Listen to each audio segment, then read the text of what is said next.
Good evening, everyone. This is the Goffstown Planning Board's regular scheduled meeting, Thursday, March 23rd, 2023. We will begin with roll call of the members, starting with Dave Pierce. Dave Pierce, I'm an alternate member. Jim Raymond. Barbara Griffin. Scott Ozana, Town Engineer. Kimberly Peace, Vice Chair. Tim Redmond. Gail LeBrecq, alternate and recording secretary. Philip Devanza. Collis Adams, Select Board Representative. Joanne Duffy, Planning and Economic Development Director. Thank you, everyone. Just before we begin our first business, there has been a request for a continuance for the condominium project that is adjacent to the Petro Drive and the Shell station. So if anybody's here for that project tonight, that has been requested for continuance, and we'll deal with that later in the meeting. Just don't want you to hang around. Should we act on it now? No, no. So, the first business for the evening is map 18, lot 17 and 16A. This is the court remand. This concerns the approval for a site plan, and I'm going to let Joanne very briefly bring us up to speed on this. So I'm going to read just a few short paragraphs from the court order, but before I do that, I'll just explain why we're here. So as you know, there was a site plan application that was approved by the planning board for a laundromat on Mast Road and Hague Street. That application was then appealed to the Superior Court. The Superior Court held a hearing and determined that there were, so altogether there were 4 conditional use permits that were approved by the board. And the Superior Court decided that 2 of the conditional use permits, basically that the applicant had not provided enough information to convince the court that they should have been approved. So there were some other appeals filed after that based on that decision, which were denied. And so the court has remanded just the 2 conditional use permits back to the planning board for them to decide on whether they're going to, act in favor or against. Attorney Sullivan is here representing the owner of the property, and he has provided a fairly large packet, and he will go over his reasoning for backing up the approval of these 2 conditional use permits. But just so that everybody's on the same page, I just want to read a few things that I highlighted. Could you tell the board members what the 2 conditional use permits are? Yes, I'm sorry. It's there are 2 conditional use permits concerning the driveway off of Hague Street onto the property. That would be conditional use permit 2 and conditional use permit 3. One is that the Hague Street driveway is closer than 125 feet to the intersection of Mast Road, and the other is that it is closer to the abutting driveway on the adjacent lot. It's supposed to be 100 feet from the existing driveway, and it's less than that. All right, so those are the 2 topics for discussion this evening, of the 2 conditional use permits. Correct. No, I'm not going to recognize you right now. Please. Thank you. If I could just read these things really quickly so everybody is on the same page. So this is from the court. The analysis. The standard for a motion to reconsider is well settled. A party moving for reconsideration is confined to identifying points of law or fact that the court has overlooked or misapprehended. A party is not permitted to introduce new legal argument which could have been raised and argued earlier.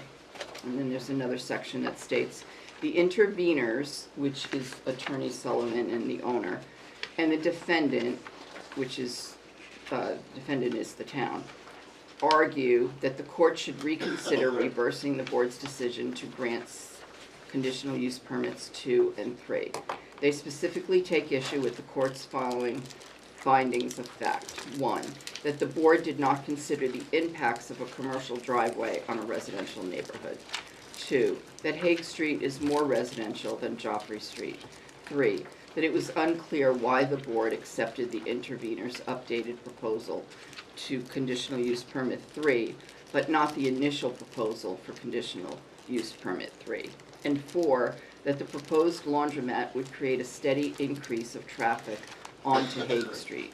In short, the interveners and the defendant argue that there was sufficient evidence in the record for the court to find that the board considered the impact of the proposed commercial driveway on a residential neighborhood, and the board reasonably found that the driveway would not adversely impact vehicular and pedestrian safety. And there's 2 other short sections. The interveners and defendants' additional arguments are not specifically relevant to the court's decision to reverse the board's decision on conditional use permits 2 and 3. The court will accept for the sake of argument that the interveners are correct, that the court misconstrued the record when it described Hague Street as more of a residential street than Joffrey. Nevertheless, the interveners fail to articulate how ERA would affect pedestrian and vehicular safety on Hague Street. Similarly, it is immaterial if the proposed laundromat would or would not cause a steady stream of traffic, as the court noted in its October 26, 2022 order. Because the interveners and the defendant concede in their motion for reconsideration that the laundromat would increase traffic to a residential neighborhood, the board simply did not have evidence before it about how this increase would impact the safety of the neighborhood. Accordingly, it did not have a basis to conclude that pedestrians would not be adversely affected by the proposed development of the laundromat. And then that's really it at Okay. that point. Thank you, Joanne. So, Jim, please? just want to be clear, what is before us tonight to decide? To decide whether, so the 2 conditional use permits, numbers 2 and 3, whether the board feels that there's enough information to either approve or deny those 2 permits.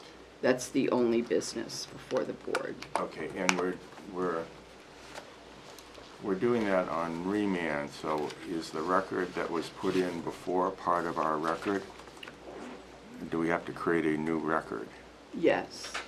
Yes, yes to which?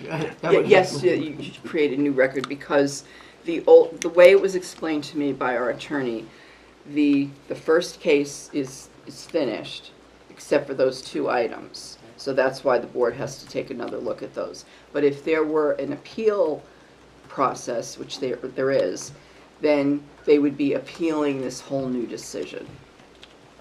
So it wouldn't be going backwards. You're not rehashing everything from the previous decision or the first decision. Okay. So basically, they felt like the applicant had not provided enough information to convince the court that pedestrians would not be affected as well as additional traffic on Hague Street. I don't want to argue that point, but if the old record were incorporated into this record, we don't have to repeat everything. We can just focus, that's sort of background record, and it saves us a lot of time and everybody else's time if we do that. So then we can obtain, or take in additional information so they don't have to do the whole project as explanation. So. And we have, all the board members have a copy of the, Right. both the original court decision and the appeal. So I might request either we do it by vote or by board chair that we incorporate that record so we don't have to recreate all of the record on this, just the issues that are brought before us on remand. I think just to be precise, Jim, why don't you make a motion on it? Yeah, I'm going to move that we incorporate the record from the prior hearings into tonight's record. I'll second that. So motion is made to incorporate the record from the prior meeting. The prior meetings. into decision. tonight's record. So we don't have to have the entire project By both parties. by both parties gone over all over again. Correct. Okay. Any discussion on the motion? All those in favor say aye. Aye. Aye. Opposed? Abstentions? Motion passes. So, what I'd like to make sure is very clear to everyone in the audience tonight, whoever you are would like to speak, the discussion tonight will be limited to the court's opinion of the conditional use number 2 and the conditional use number 3. This meeting will not be a reconsideration of this entire project. The scope of discussion is limited to those two specific items that the court found fault with us. So anything that is going to be, tried to be discussed outside of that will be stopped. We are not going to make this a 4-hour meeting and rehash the whole application with old complaints and old arguments. Yes? I just want to make a point. There was a note in the remand that the traffic study, which seems to be a point of contention, was third-party reviewed by Hoyle Tanner. I am employed by Hoyle Tanner. I was not involved in that review. And Joanne, did we have some other comments that were entered into given to you? Could you please explain what those comments are and how they are presently in the record? So there, in your packet, you should see a stack of papers from the plaintiff. Let me just find them here. That were provided to our office. They were copied. They have some photos on the back of it. This packet was provided to our office for tonight's meeting. The plaintiff has expressed their concern because they feel that they should be added on to the agenda as also being able to provide their views on this remand, but that's not how this works. So I tried to explain that there's a certain process we have to follow.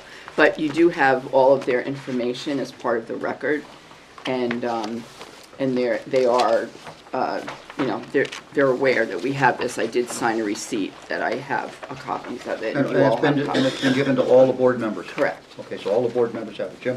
I have one unrelated question, may I ask it?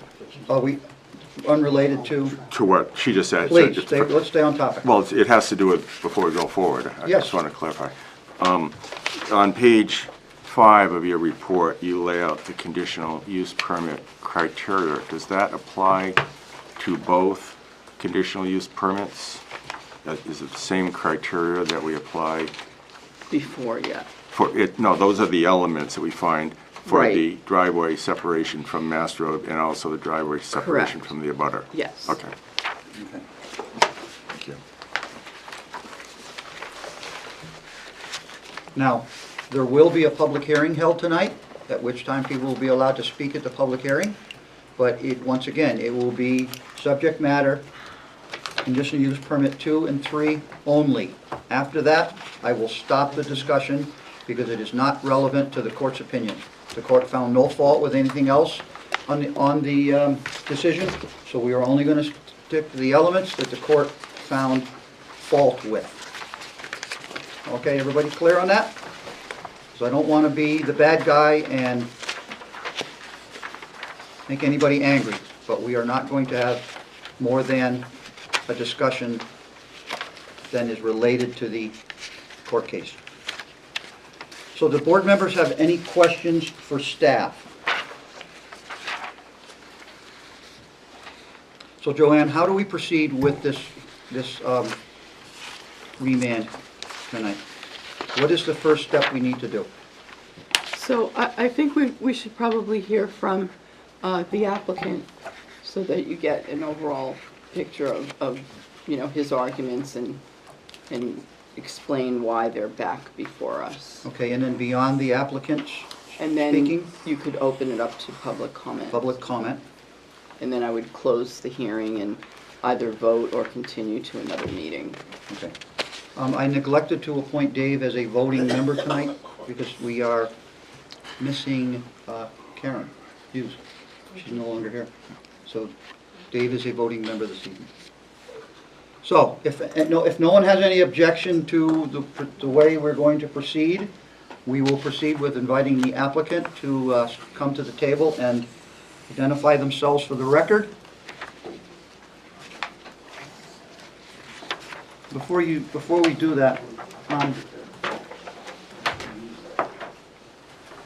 for the nice lady that's doing the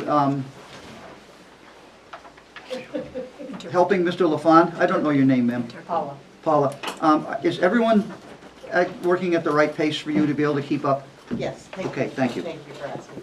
Can we just, she can raise her hand. Yeah, if we start getting ahead of you for any reason, just throw a hand up and I'll slow things down. I will, thank you. Thank you.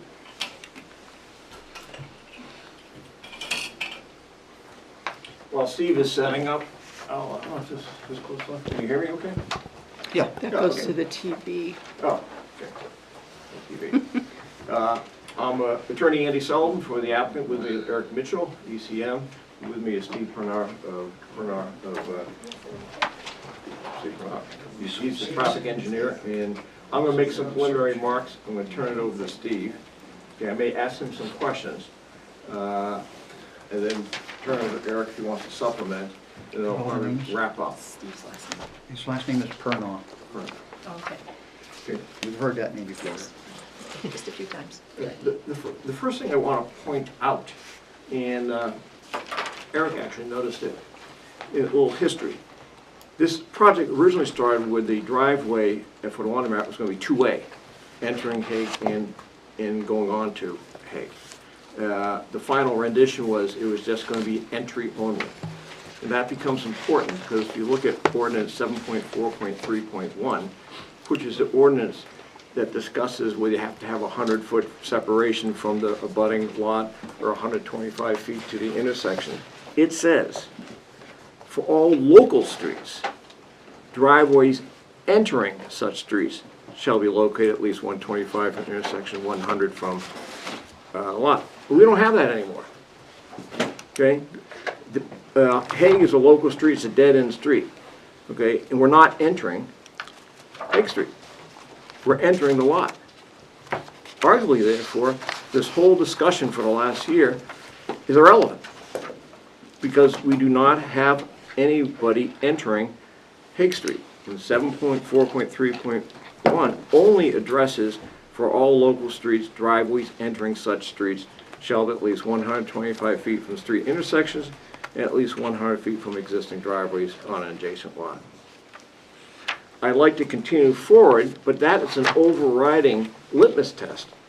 We really shouldn't even be discussing these. They should never have been conditional use permits, requests because, or addressed because we don't meet their initial criteria. We're not entering the street. We're coming off of the street. So that was section 7.4.3.1. If I may, Attorney Sullivan, did your applicant, your client request the conditional use permit? We did. So you requested something that you're saying now was not needed? That is correct. Yes, okay, I just want to make sure where Oh, the, no question about where it. the onus is on the statements, that's all. Yeah, it is. And that's why I Thank gave you a little history. Originally, it was needed because it was two-way. Okay, But as we kept going through renditions of the plan, it mellowed into one-way entry. okay, I'm thank you. not faulting the town I whatsoever. can explain that. When Attorney Sullivan first applied, it was a two-way. I understand. Code enforcement officer said that they needed a conditional use permit, so he went ahead and got one. It was approved. Then later down the road, he changed it to a one-way. So it should not have ended up being a condition of approval? Well, we beyond it. could discuss that. Yeah, Right. I'm not buying necessarily the argument, but it's, all right. Yeah, I'm still going forward. I'm just- Okay, so let's proceed. Okay. So just a couple quick background facts, even though the previous record is there. We have the car wash, we have the residential home. As the court pointed out, and Joanne pointed out, court determined that Hague Street is not more residential than Joffrey Street. The lot is in a commercial zone, even though obviously it's a residential use. It is not entering the driveway is not entering Arthur Collector Street, and consequently 7.4.3.2, which requires a 200-foot separation, is not applicable. Okay, because it's in a commercial zone, there's not abut a residential zone. It abuts an RSBO 2 zone, that's not a residential, therefore it doesn't require a 50-foot setback. I'm just giving this for a background. There were 4 conditional use permits. Okay, what we're here today for is both under section 7.4.3.1, conditional use permit 2, it talks about needing 125 feet from Mass Road. Conditional use permit 3 talks about needing 100 feet from the abutter. What the court remand decision was, it is what Joanne said, but it's a little bit, what the court's saying, the record was also not only what the applicant presented, but the record also included the discussion of submittals, like discussion of traffic, discussion of what evidence was presented. That the questions the court had was the new driveway location, when compared with the original plan, a better location? And does the driveway location adversely affect vehicular and pedestrian safety? Why is there a minimum traffic impact? What is there a minimum traffic impact, and how does it adversely affect vehicular and pedestrian safety? And what effect will the increased vehicle presence have in a residential neighborhood? So the increase, as Steve will point out, in the presence is cars entering the first 120 feet, so they turn right onto the laundromat. It doesn't increase cars going out, because there isn't any cars going out. There aren't any cars going out.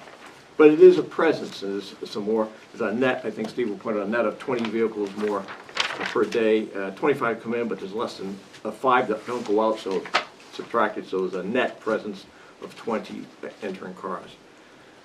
Then the court wanted, why was the proposed commercial driveway in a residential neighborhood, does it have a significant impact? The court made an assumption that this commercial drive would be a big commercial drive with big trucks, et cetera, and Steve's going to explain, for a laundromat of this magnitude, that is not the case. Even though it's for commercial use, it's not a typical commercial driveway. And then they asked, what were the effects that changing a residential driveway to a commercial driveway would have on a pedestrian vehicular safety? They'll address that. And why is the commercial driveway compatible with the mostly residential use on Hague Street? He'll address that. And finally, when we talk about why is the location of the driveway the most minimal reduction possible, he'll talk about that, and Eric will too. Obviously, on the one hand, it stops at the abutting lot, and the other hand, it stops at the house. I mean, there's just so much room it can be in there, and we'll go into why its current configuration, which was approved, meets 7.5.5, which says this alternate driveway can be approved if the board finds that the reduction in dimension is the most minimal reduction, which will still allow the access to be established while minimizing to the greatest extent possible the potential conflicts of turning moments. Steve will address turning moments into and out of the driveway with other turning and through traffic movements on the adjacent street. So whereas before we had entering and exiting traffic, now we just have entering traffic, and by moving the driveway, the only driveway across it is the one on the corner of Maston and Hague. Steve will get into the dynamics and why this is the better driveway. And then how, it's in a corollary matter, we'll get into how the change in driveway location improves the impact, meaning it minimizes the impact in the neighborhood. With that in mind, I'm going to turn it over to Steve to go through your report and kind of... I have a question Yeah, for you. let's take it one at a time here, Jim. As I understand then, we're only, based on the remand, only focusing on the Hague Street driveway, is that correct? And Yes. not the Joffrey Street driveways? Not Joffrey Street. Okay. Thank you. And Good it- evening, Mr. Chairman, members of the board. For the record, my name is Stephen Perno with Perno & Company. I'm here tonight to address several traffic matters. Just a little bit in terms of, well, let me start with this background. I'm a licensed professional engineer in the state of New Hampshire. My license number is 05234. I've also received national certification as a professional traffic operations engineer. It's called a PTOE, and that number is 399, which is an indicator of how old I am. So, tonight I'm representing Eric Mitchell's office and Attorney Sullivan on behalf of their applicant, being the laundromat. I did bring along a few things, and I hear you loud and clear. You want to talk about just those two CUPs. You're going to need to turn that so the field and the audience can see it as well. It's going to have to be parallel to the side wall there, and we'll have to all do our best, but the people in the audience need to be able to see it, sir. Farthest, yeah, closer to the wall you can get it, the better. You may have to stand up there and conduct class right up there. So this particular photograph is just for your use if we want to refer to it, but Stand on the other side, or? Could you stand on the other side, Steve? I can do Thank you, a lot of Steve. things. Thank you, Steve. You're welcome. So now I think I'm blocking half the board, but Well, anyway, this We'll just follow shows along. Mass Road, and it shows Hague Street and Joffrey Street.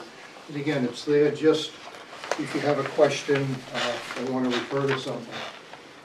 Well, maybe I'm right-handed, but let me. We have plans on the table. We also have plans. Steve, you want to put it on this side? Sure. We're over there. Now I'm gonna need help. Yeah, sure.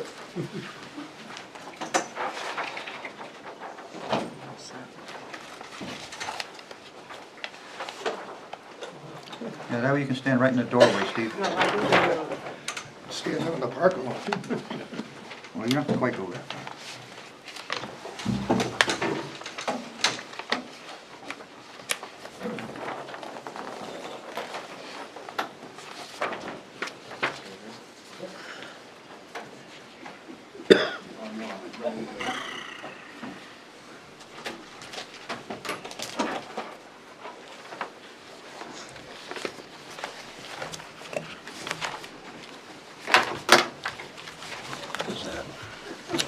Before we begin, can we ask Attorney Sullivan whether Mr. Purnaw's blown-up report is in the record for us? Yeah, the record was submitted. I mean, his report was No, submitted. it's what we That's see we the have. January 26th, That's January. 2020. Okay. I had two of them in mine. No, I have it. Date. Well, I just want to make sure what I'm looking at is what he's pointing to. So now we have Mr. Purnall where he can stand and everybody, anybody else that can't see is gonna have to kind of move a chair or do whatever you need to do to see it. Thank you, sir. So just in terms of background, and I know you don't want to talk about it tonight, so I'm not going to, but I brought a copy of the February 18th traffic memo. That's fine. This is the first one that we were asked to produce.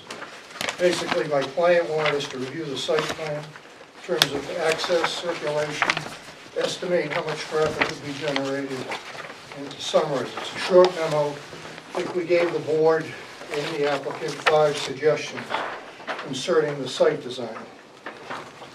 Then we received the court order. You know the date of that, October 26th. And the court mentioned several areas that they'd like more information on to basically support your decision, yea or nay, on these conditional use permits. That memo was dated January 26th. And what I'm going to do is I'll go through this as quick as I can. But again, if you have a All right, particular... let's hold it up. I just heard from the audience I can't see. So, Mr. Purnall, you're gonna have to come on this side, please, We- so we- the audience All can right. see. This is the most important thing. We have it in our Thank you. packet. So it's good to hear that the board has a copy, and again, if you want to reference anything, I can flip to that particular page. As you know, Hague Street is functionally classified as a local street, has no outlet, and several residences, 21 in total. The area that we're concentrating on, or where the impacts are going to be located, is on the short section between Mast Road and the site driveway. So that's 120 feet, just round figures. What happens beyond that is not impacted. One thing that we noticed, of all these driveways on Hague Street, because of the width and the length of those driveways, most people have to either pull in and back out, or back in and pull out. And that's just a nature of the beast. From a traffic operations standpoint, that's not the best, but this is an existing condition. We did attempt to estimate how much traffic would be generated by the existing residences on Hague Street, and then we wanted to do a comparison post-development. And for this evaluation, and again, this was needed to answer some of the court's questions, we went to our standard Institute of Transportation Engineers Trip Generation Manual. They've been publishing trip rate data for residences for as long as I've been a traffic engineer. And I will tell you that those numbers are fairly stable. You know, we're up to the 11th edition now. In residential developments, round figures, 10 trips per day per unit. And actually the number's coming down a little bit. I think the last number I saw was 9.44. But suffice it to say that your average home generates 10 vehicle trips a day. That would be in plus out. Now, we also looked at the laundromat, and what we anticipate is that it will generate 60 trips during or over a 24-hour basis. And if you refer to Table 1 on page 2, we try to summarize that. In the first column, we talk about the existing conditions, 21 dwelling units. We're estimating 194 vehicle trips on a 24-hour basis. That's average weekday, if you averaged all of the weekdays together. The future condition, where we remove one residence and put in this laundromat, and again, I said that generates 60 trips, 30 in, 30 out. There's a net increase on a daily basis of 20 trips. Now, the math can get a little fuzzy, but you heard Attorney Sullivan say this is an enter-only driveway. So in terms of what Hague Street is going to see is the 30 additional coming in. The other 30 exiting don't happen here, but they happen elsewhere. So this gives you an overall summary of what we're expecting Hague Street to generate. And over a 24-hour basis, it's a net increase of 20. Actually less coming out to Mast Road, more coming in. Could you explain why it's 20? Because you just said it was 30 going in. Now you said it's 20. Because the existing residence goes away, minus 10. Minus 10. Thank you.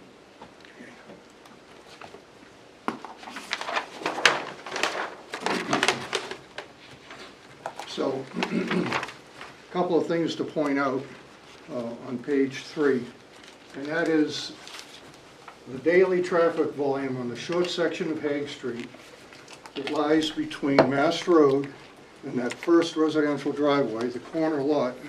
That's where your impact is going to be the greatest, for that increase of 20.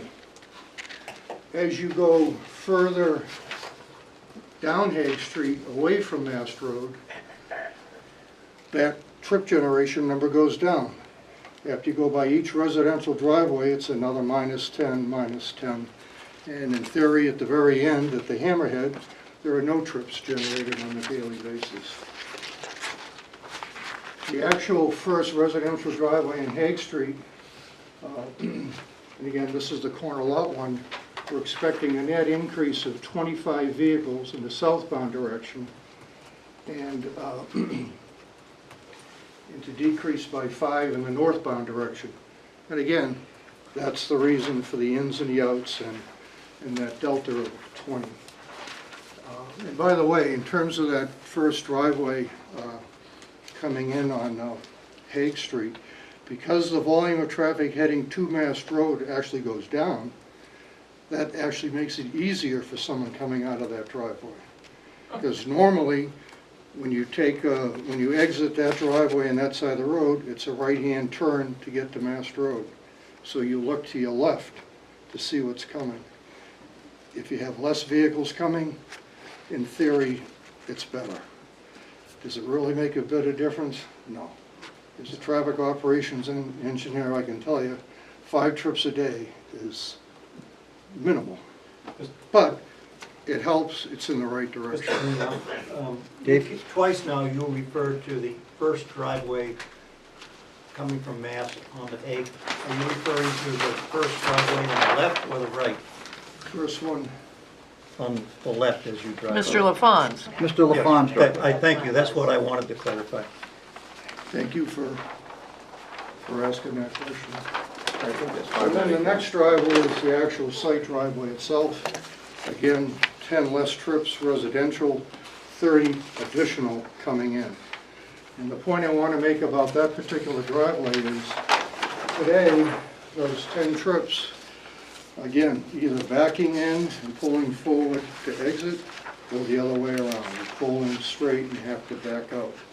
In terms of pedestrian safety, it's much better not to have to do a backing maneuver onto a residential street.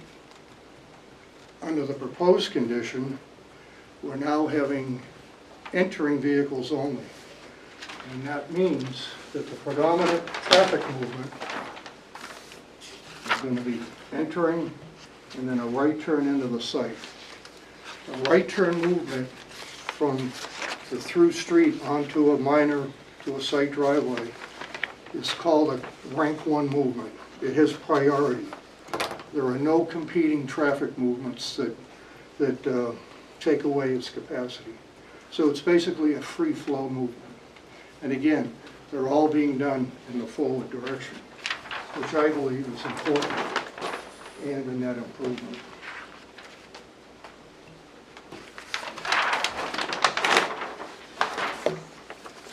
So now, in terms of the daily traffic volume on Hague Street, south of the subject site, past that 125 feet, there is no impact.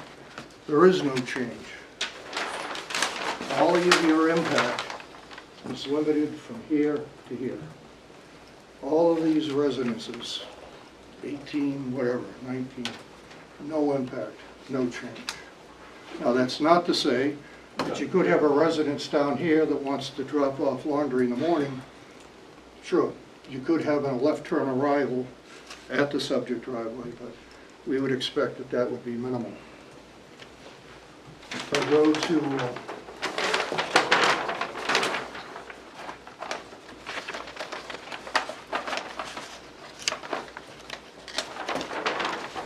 this particular graphic, it's called Figure 1 in the report.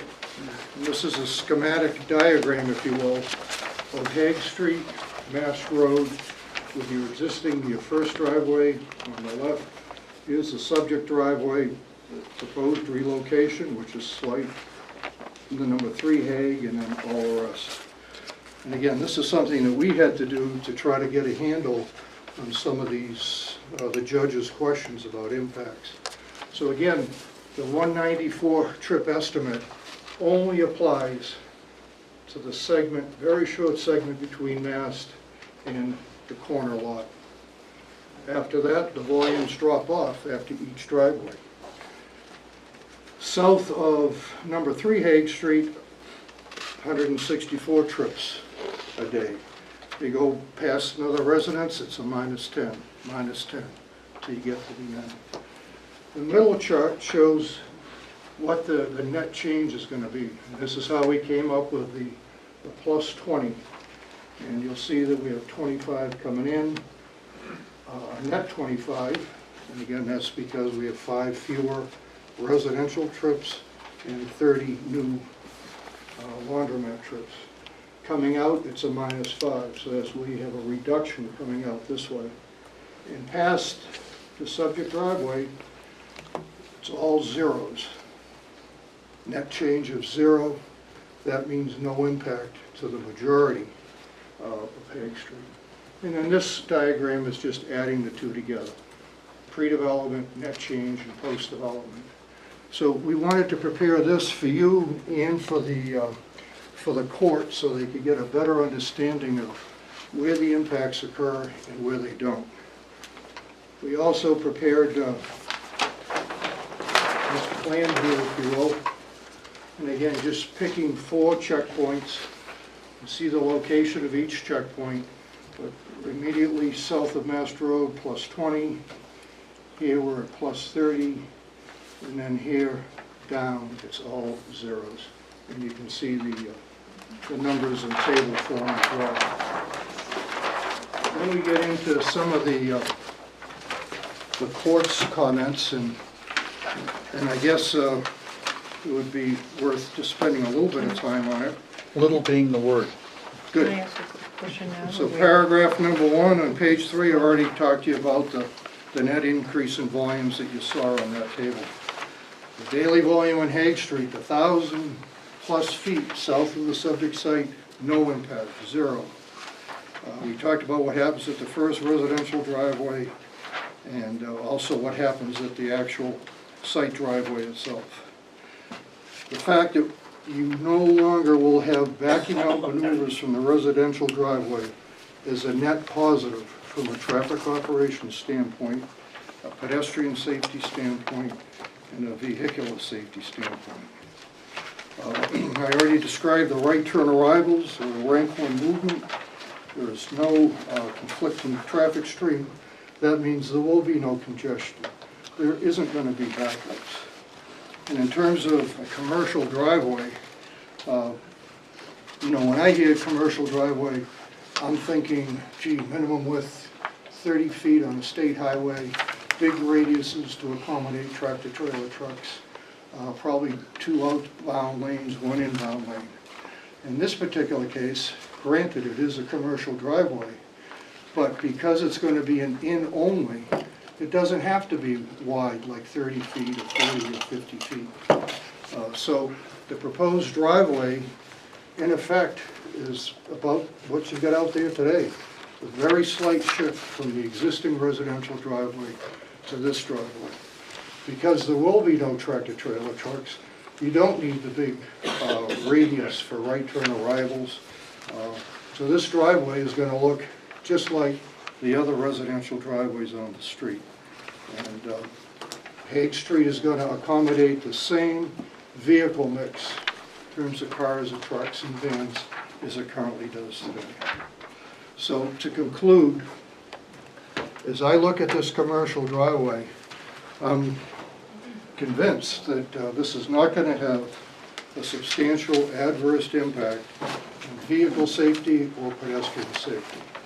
And I've actually identified in some cases where I see a net improvement. No backing, right turn arrivals only, same narrow driveway. And in terms of the location, I didn't want to touch on that. The idea of moving driveways away from other driveways is always a good thing to do, but it's also a judgment call because you've got Mass Road. You don't want to push things all one way versus the other. The plan that's before you tonight is the driveway, proposed driveway, just about where the existing driveway is. And to me, When you say justified, quantify that amount, please. How many feet was it moved? I want a quantification of the we'll number. have to go to the engineer, Well, then he can jot it down and give it to you, because it's a number that needs to be put into the record. okay? I think it's about 5 feet. Thank you. So in terms of the driveway location, the current location I prefer over the previous one that crowded that other residential driveway. Thank you. And the last thing, the reason why you try to separate driveways is to eliminate driver confusion. So I don't think, you know, the other residents is going to pull into the wrong driveway. That situation's been improved. Thank you. And that will summarize my brief comments. Thank you, Mr. Can I Pernow. ask Steve a few questions? I want to ask you a question first. So is the information that Mr. Pernow has provided tonight, is this going to be, this is all new information that was not received at a prior meeting? It's supplementary. I think you relied on your core research, right? The first memo was already in your record. Okay. This one that I just went through is new as a result Okay, of the. so it is new information you're submitting. Right. Thank you. So before you go, does any board member have a question for Mr. Pernow before Attorney Sullivan goes? Barbara? Thank you.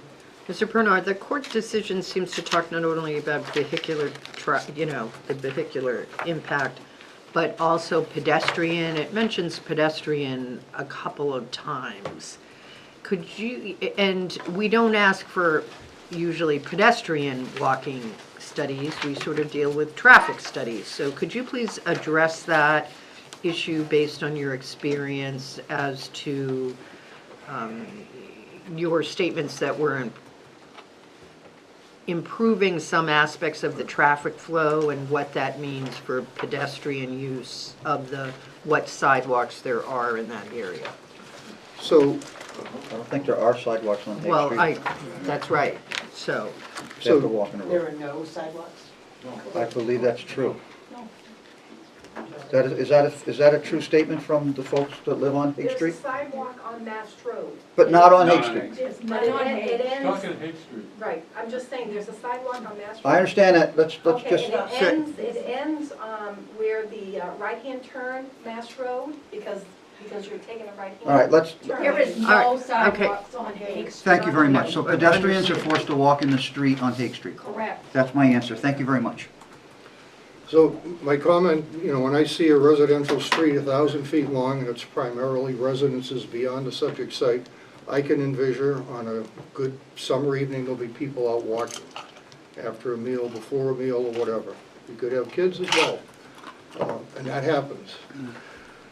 My comment about an improvement is I don't like backing out of driveways in that kind of situation. Just the probability, again, I'm sure it's small, but that's how accidents happen. It can be a kid playing or an adult, and we don't look as well as we should. So when I see this plan that eliminates that, I'm all on board. This is good. And then when I see a plan that there is no exiting vehicles, that's good. Now, Attorney Sullivan mentioned why the 125-foot discussion isn't relevant. I can tell you that one reason you like to have separation is because of exiting vehicles, but that just is not the case here. And I forgot my third point, so let's let it go. You have a follow-up question, Barbara? No, I'll leave it here. I do. Do the school children on Hague Street walk the street, or does the school bus pick them up at the end? Both. The school bus does not travel There- Hague Street. There is a bus. There is There is a- a school bus goes up the Okay. street. Is that how a certain age group are picked up on Hague Street? Toward the, and I can address Just- this. just- Okay. Briefly. Yes. So there is a bus that goes further back Hague Street, yes, past the area where this would be further back. There are a group of 5 kids, all under the age of 10, who live right next to where this is going. So the school bus picks up children on Hague Street, they don't all need to walk down to Mass Road No. to get the bus? There's a group of kids. I only ask because if we're talking about pedestrian safety, I'm taking school children into consideration in that discussion. There were some disabled. That's fine, I understand your reasoning for it. That's the one bus. Okay. All the other kids walk. Okay, so there are school children walking down the street to get the bus. Thank you. So that is a pedestrian issue as well that needs to be brought to light. No, I'm not, I'm just asking questions in the audience without actual identification. All right, so proceed, Mr. Perna, I apologize. I wanted to get I those. think I answered the last Any other question. questions from board members for Mr. Perna? So, Attorney Sullivan?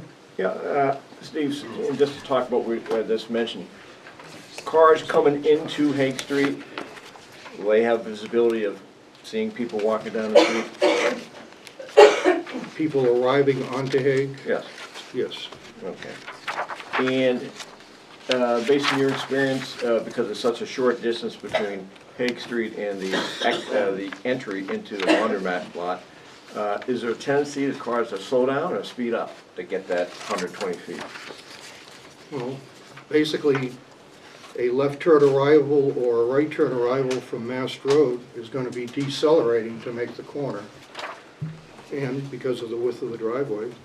And then, again, they're going 100-plus feet, so there's not going to be much happening in terms of acceleration, and probably decelerate a little bit more to make it into the site driveway. In your experience, when people are walking on a street, do they tend to walk in the same flow of traffic? So people going up on the right-hand side, people going down, going the opposite side, et cetera?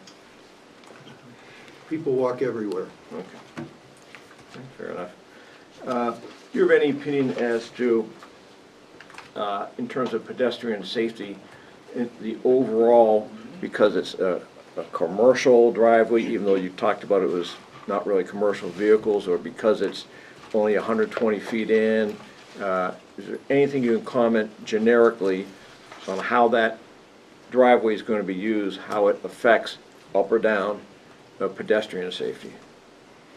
Well, again, on the first 100-plus feet between Mass Road and the site driveway, I see it as a net positive or an improvement for the reasons I've reiterated tonight. the remaining 1,000+ feet of Hague Road, there is no impact. So in my judgment, it's a wash. Okay. You indicated that you really don't like backing out, but how about if cars come straight out? So we don't have that anymore because they're not going on to Hague Street. Is that also an improvement? I don't understand your question. We're no longer going to have cars exiting that lot onto Correct. Hague Street. Correct. How is that an improvement for pedestrian safety? Well, again, that volume goes down. Okay. Again, I said it was small, it was 5 per day, but, so if anything, that helps. Okay.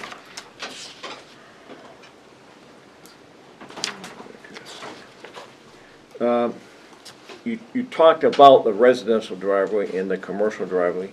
Is there any net effect, not on the traffic count, but on the usage of residential driveway versus this level of commercial driveway? The fact that people are using it to go into a commercial establishment as opposed to their own house, does that have any effect? Well, not that I can No. put my finger on. Okay. Other than increased volume at. Yeah, somehow I'm talking about the nature of the use versus the volume of the use. So the nature of the use really doesn't. Primarily passenger cars. That's what happens today and what we expect to happen. So by that, could you interpolate that there's going to be a negative effect on any vehicular or pedestrian safety, residential usage versus commercial usage? Yeah, and again, so yes, and I've already stated that opinion, that this driveway, commercial driveway, is not going to have a substantial adverse impact on either pedestrian or vehicular. Your report talks about, you like it, there's no backing out because it provides lateral separation from the other driveway. It creates a 3-leg T intersection rather than a 4-leg. What does that mean? Felt like I was at the races then. Well, not to get overcomplicated, but a 4-way intersection has 24 conflict points associated with it. And I didn't bring a diagram, but if you look at a 4-way, that's adding up how many diverge points, how many crossing maneuvers, and I think merge this points. answer is going to be well above the understanding level of everybody in the room. When we're talking about diverge points and all stuff, this is, we want plain talk here so Okay. these folks can understand what we're talking about. Okay, So as a T intersection, that goes down to 9. okay. But much easier intersection to negotiate is a T intersection than a 4-way. Okay. This one is even easier than a T because you've only got inbound flow One way in. So that makes it even easier. And I apologize, you're right. No, you're not. There's no apology necessary. I just want to make sure it's all understandable for everybody back and forth here. You made a statement in your report that the change in vehicle traffic from the setup, when spread over several hours, will not significantly alter the traffic operation at 494 Mass Road. Is that correct? And just so I'm up to speed, when you say 494, which- 594. which- 594 is Mr. LaFawn's It's the corner lot, the other Corner lot. opposite corner. So it's not going to have any appreciable impact. Correct. And Okay. if anything, a minor improvement. Minor improvement, okay.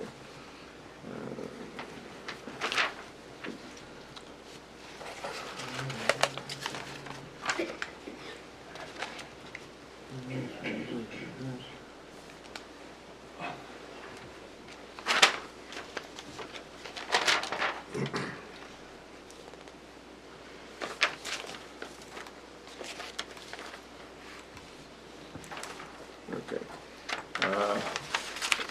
My request is part of the record anyway, so I'm not going to, most of that I quoted from Steve's report, and he went over it again today, so I'm set. Okay, thank you, Attorney Sullivan. Okay.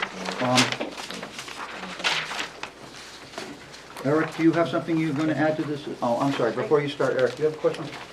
So I'm just trying to figure out where we are. We had a traffic report, we issued a conditional use permit.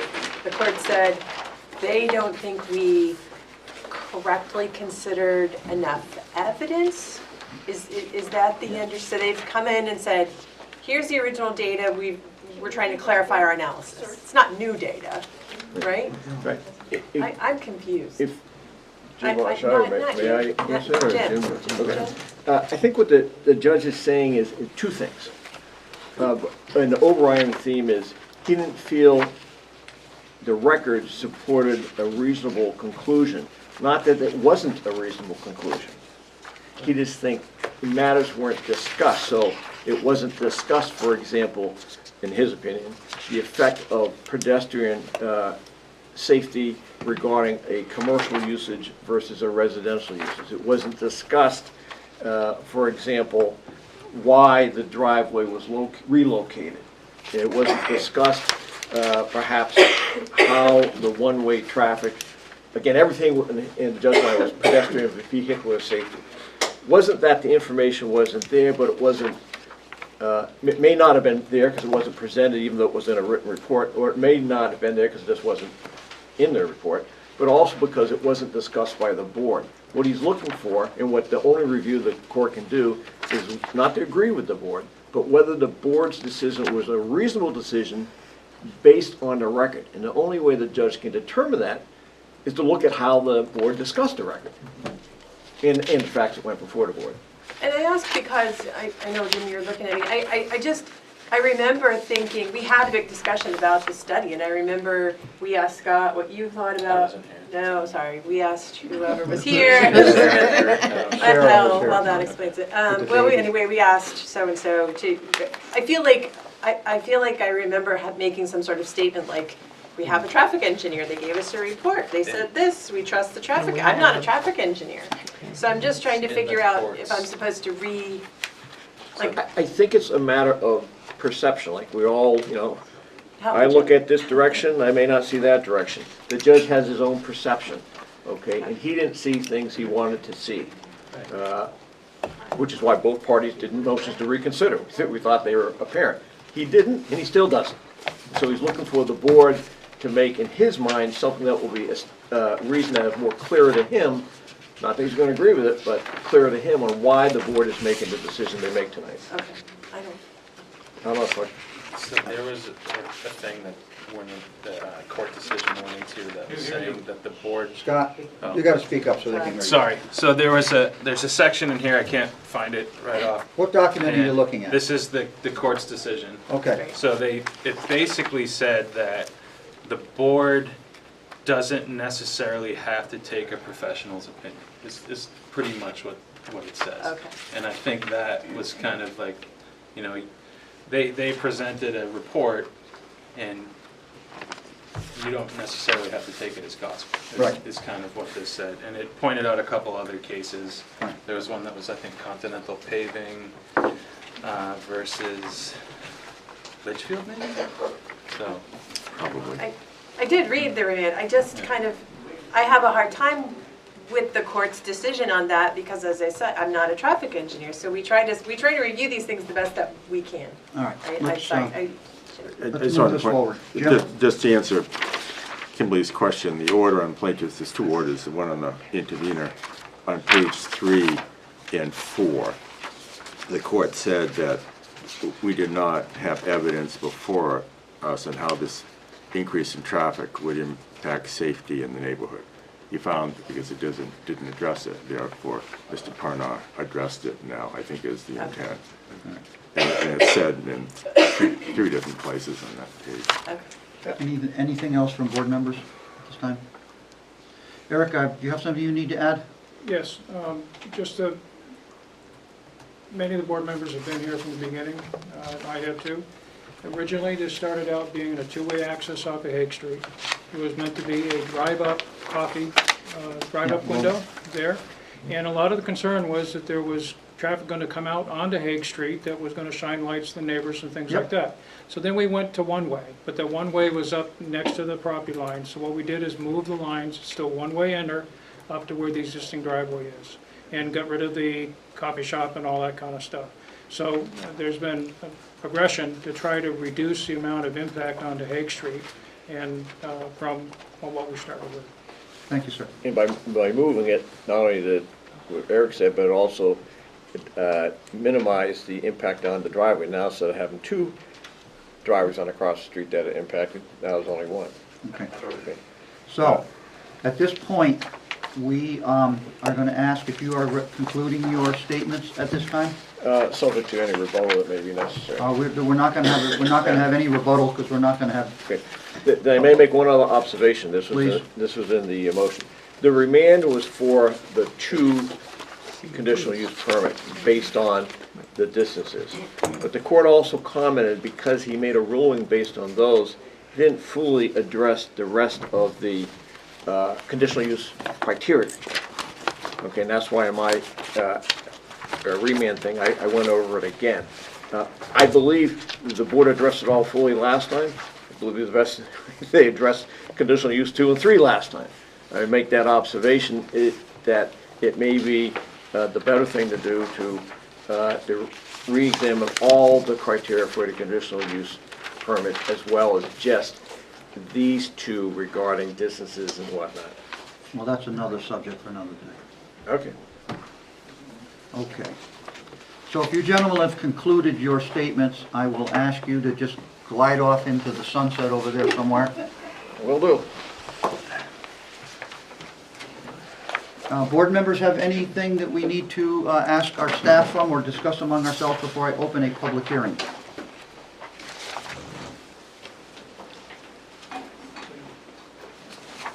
I just want to clarify that point.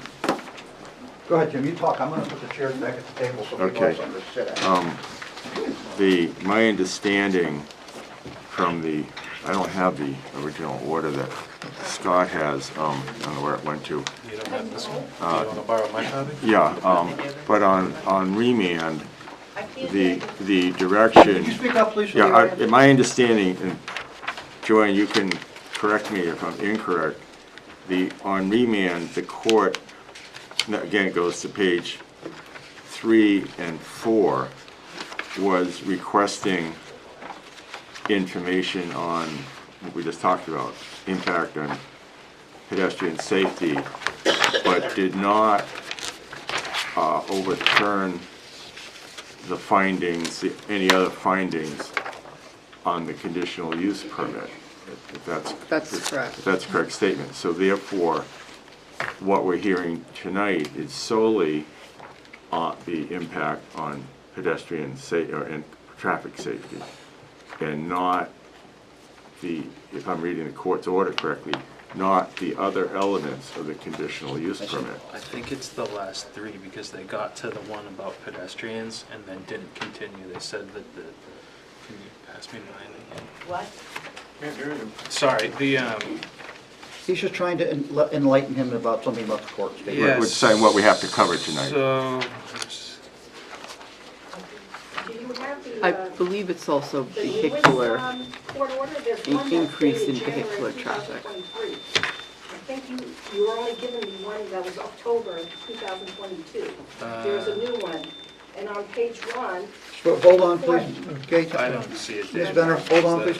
Joanne, are we in receipt of the court order that Ms. Benner is speaking of? Yeah, that's enough. That's Okay, enough. good. I just want to make sure. January 3rd, Yeah. 2023. Yes. Okay. Okay, then You have the outdated one. I guess I do, so Well, what I read. Well, let me see that while we're going forward. I'll skim this. But I don't have it in my packet. what I thought I remember reading was that they were going through the specific criteria of the conditional use permit. They got to the one about pedestrian safety, decided that it wasn't complete for that, and then they didn't do the final 2 Criteria? criteria. They didn't review it in the court. Well, if they didn't review it and comment on it, then we're not obligated to comment on it tonight either. Jim, in the packet that's date stamped February 17th, at the back of that packet is the January 2020, third, not, I'm sorry, not 20, but third No, court. he has the 3rd order. It's- It was it's the the earlier one. original order Yeah, of October that 26, I 22 did not that put in the we packet. did not get. All right, so let's stop. We all have the January 3rd one.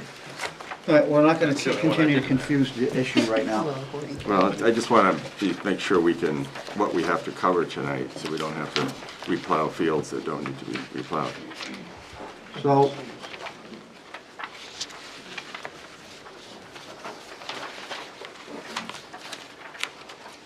I'm going to open the public hearing tonight, and anybody who would like to speak is welcome to come up. Once again, you know the topics you're allowed to talk to, and only the topic you're allowed to talk to. If you stray beyond the topic, I will ask you to cease the conversation and return to the topic. We are not going to talk about anything else other than the pedestrian safety aspect and the driveway order that was through the court. So whoever would like to speak first, please come up.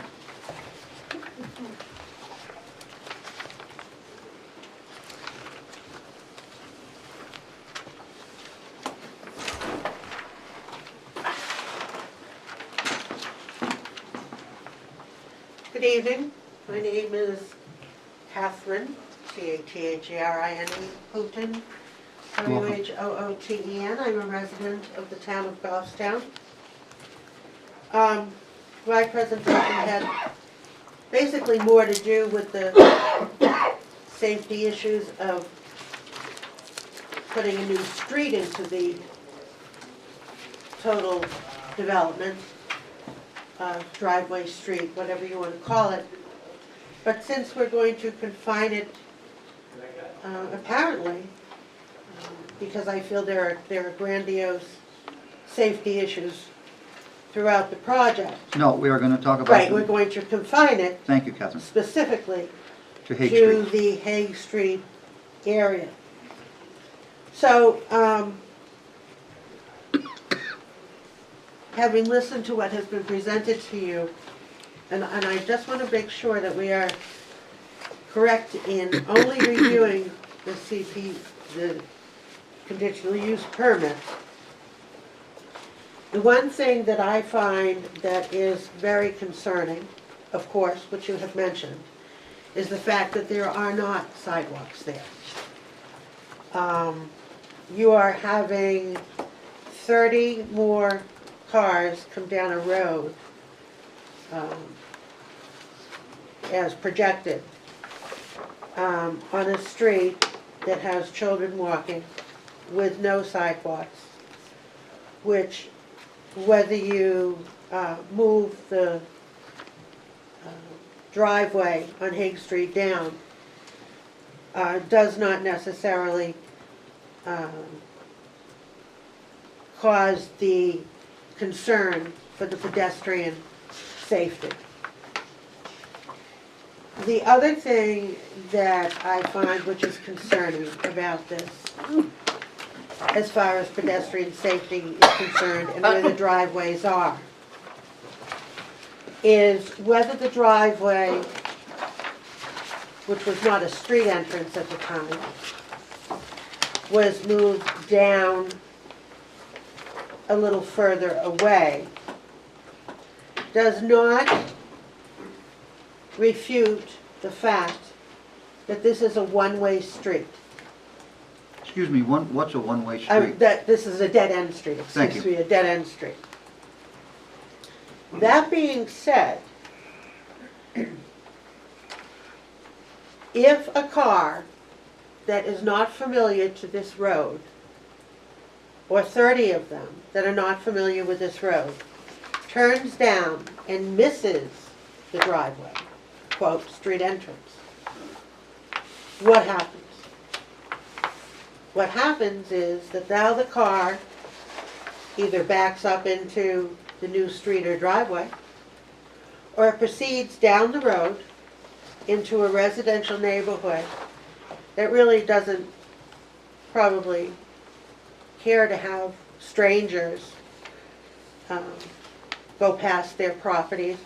And at some point, they're going to have to go into somebody's driveway in order to turn around.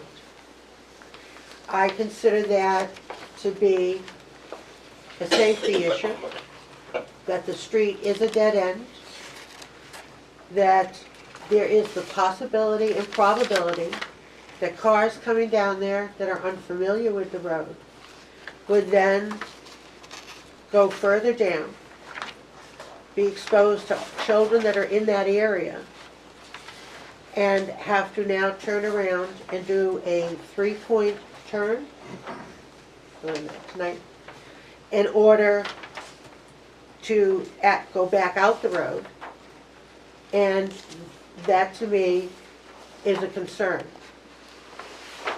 I do think that my interpretation of what the court said, not only in my opinion, was that there had to be discussion about the CUP 2 and 3. But I think that once that issue of the CUP 2 and 3 were denied by the courts, it reopened one of the requirements for the CUP was 15414.4, which states the use will not have a substantial adverse impact on vehicular or pedestrian safety. And I believe that we should be discussing that condition because the CUPs were not allowed and were denied. So I'm just going to put that on for the record. I think I do feel that streets need to be analyzed for safety reasons, and I feel that the driveway / street that goes through the property needed to be addressed by the courts, because according to Chapter 672 of the RSAs of the state, the street means other ways, and under Highway, Streets, and Trails, LGC 2004, whether the roadway is colloquially referred to as a street or driveway doesn't matter with respect to the law. So the word street, as broadly defined in RSA 672:13, includes all ways. So I think we would be remiss to not, and I think the courts would be remiss not to review, would be remiss if they did not also review what the safety of the pedestrians and the vehicles would be within the total projected plan. This is not a dead-end driveway. Well, you've made And your that's point, my Catherine. Thank you And for those making are my your point. points I'm making. Thank you very much. Thank you very much for And I'm coming. gonna go see UConn. I want to. Speak with Steve on Can we come? Where are we going? UConn. UConn is on. Sweet 16. Well, my picture's not as big as everybody else's, but anyhow, I guess it will do. Okay, my name is Gady Benner. I live on 12 Joffrey Street, and I was a plaintiff, and I was there in court. And from what I understood, okay, the judge reversed the decision for the driveway onto Hegg Street and the CUP 2 and 3, that it didn't meet the conditional use permit. And he didn't allow Attorney Sullivan to present new information to him, and he just said, we're denying the driveway, we're denying these CUP 2 and 3, and go back to the town and figure something out. And he's given us the same plan that was already sent to court. And from what I understood, the judge says a commercial driveway is not the same as a residential driveway, and it doesn't make sense. That's how I took the court order. First of all, because I'm going to get one of my other little cards here.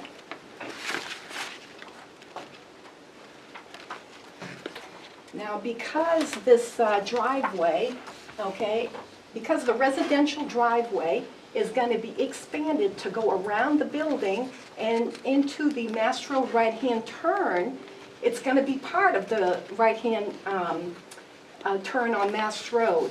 And because Mass Road is an arterial road, it does not comply to the .1 to the 7.4.3.1 conditional use permit that you folks have listed on the agenda.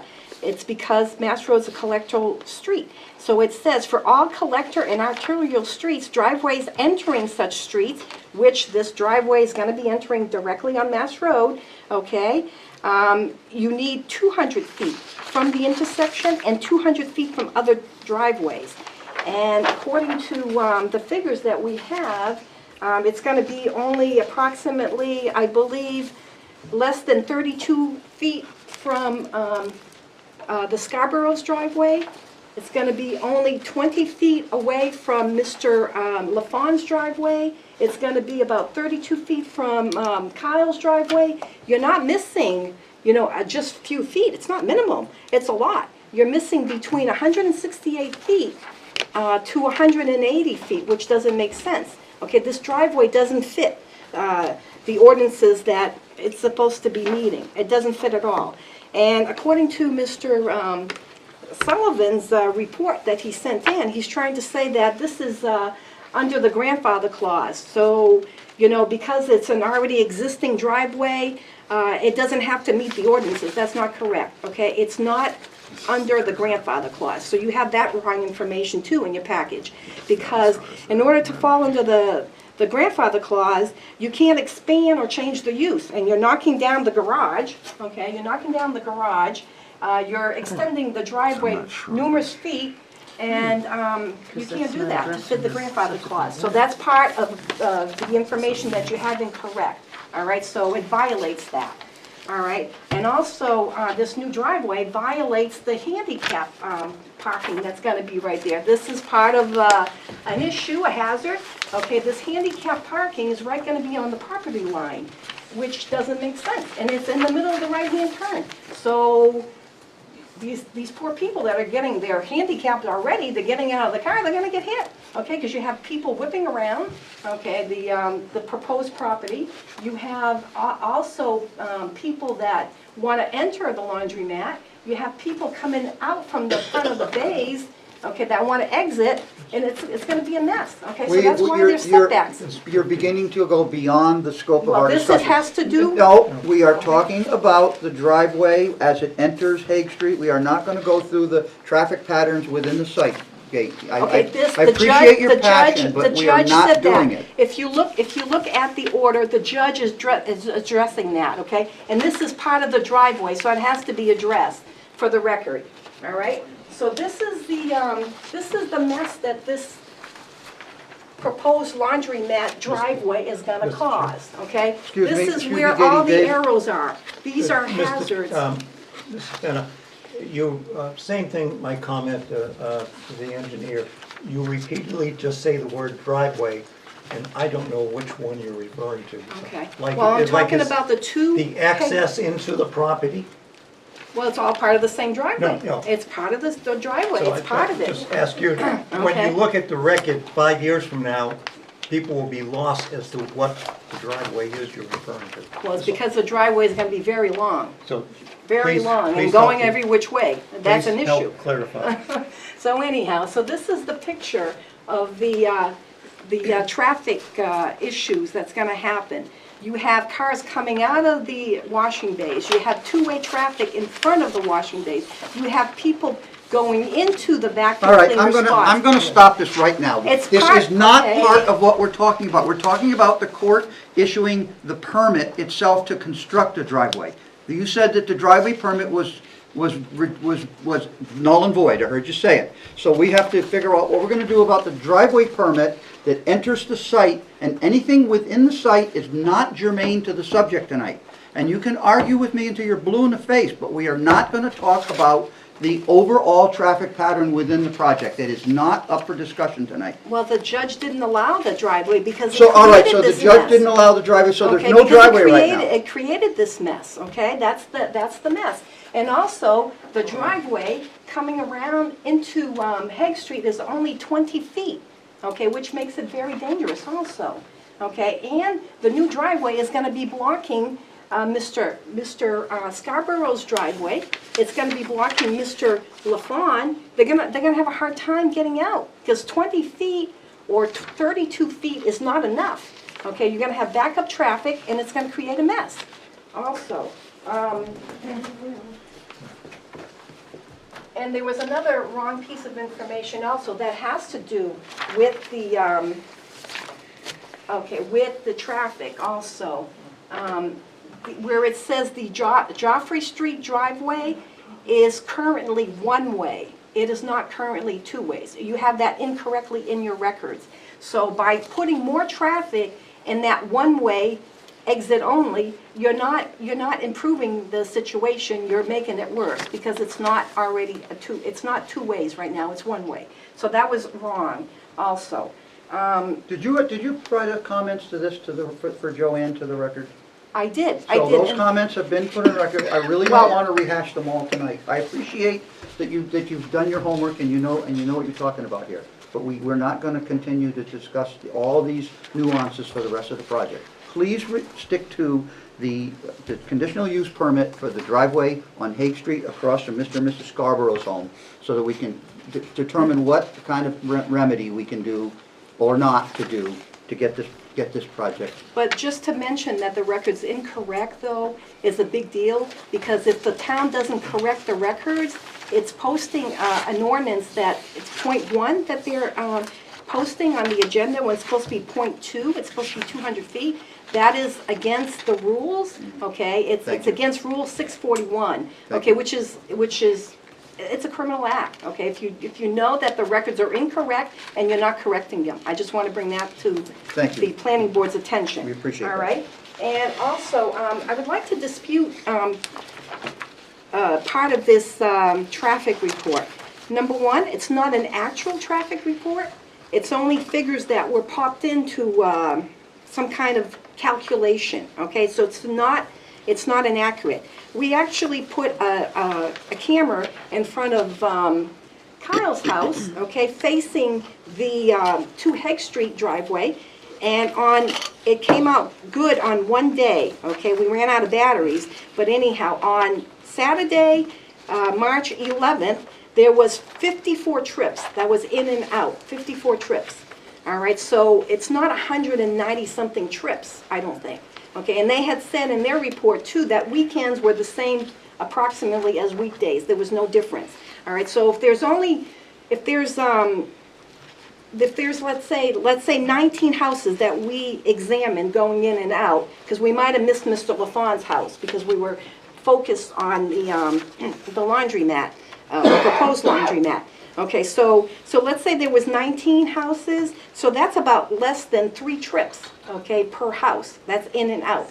So it's not 5 trips, it's about 3 trips at the most, okay? So 19 times 3 is what, 57, and we came out to 54, right?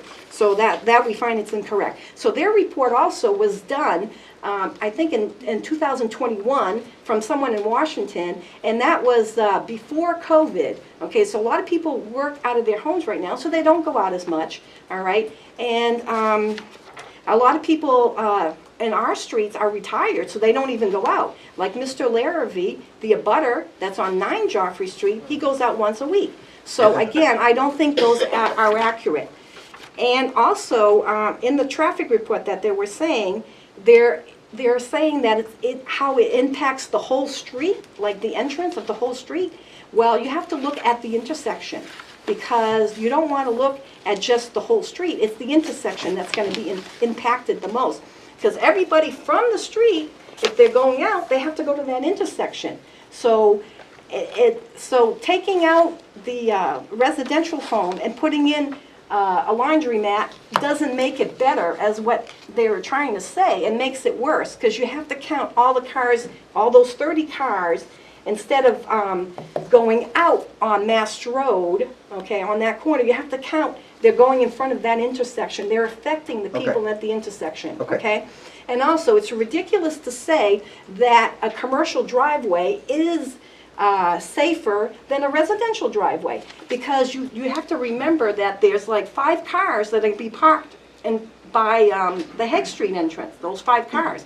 And in order for, if they're these 5 cars are parked like this way, in order to get out, don't they have to back up to straighten out? So they're not telling you the whole truth, okay?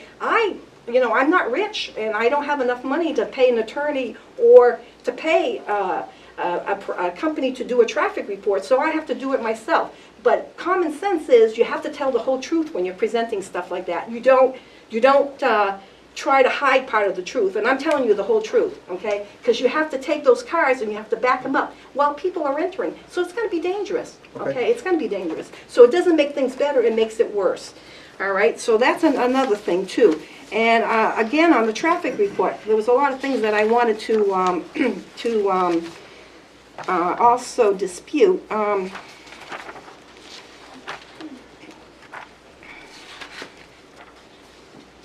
So the footage, okay, of course, the closer you are to this Hague Street driveway, okay, you're gonna have problems getting out of your driveway. Like Mr. Scarborough, poor him, he still has a lot of doctor's visit. He just had a kidney transplant, but he's still going to the doctors a lot. So by blocking his driveway, it's going to be right in front of his driveway. You're going to make it hard for him to get out of his driveway, which is not fair, you know. And it seems like you folks are giving precedence to the landowner, all right? The landowner doesn't even live on the streets. We live on the streets. I've been on Joffrey Street for 38 years, not 32, 38 years. Mr. Scarborough has been there for 40 plus years. So you're not, as a planning board, okay, you're supposed to be looking at who are you going to service the most, okay?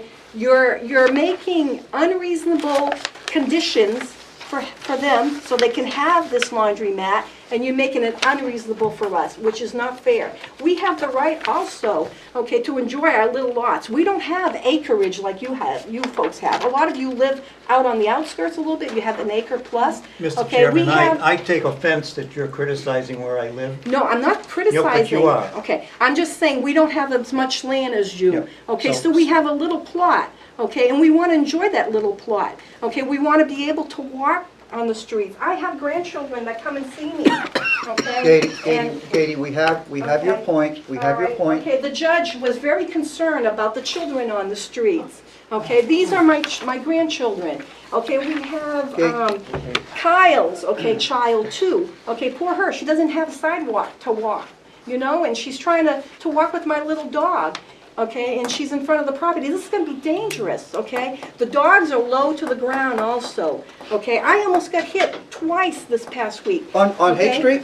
On Joffrey Street. No, we're not on Joffrey Street, we're over on Hague Street. Okay, still, it has to do with the exit coming out, okay? There's a lot of people washing their cars right now because it's nice, all right? So as I was coming in from Mast Road, there was someone coming out from the exit. He almost hit me, okay? We can't. There's not much space, there's only 20 feet. Okay, so it's gonna make it worse. I went to see Kyle, okay, and I was on the sidewalk in front of on the Mast Road, right-hand turn, okay, and I didn't see this truck whipping out of the car wash bay, okay, and he almost hit my little dog, which is a few feet in front of me. It's dangerous, it's dangerous. By approving this, you're not you're not for the residents, okay? It's not right. And I'm asking that please adhere to our court order and deny this driveway, deny this project, and let us at least enjoy our little space, our 100 by 100 lots or 50 by 100 lots, please. That's what I'm saying. Thank you.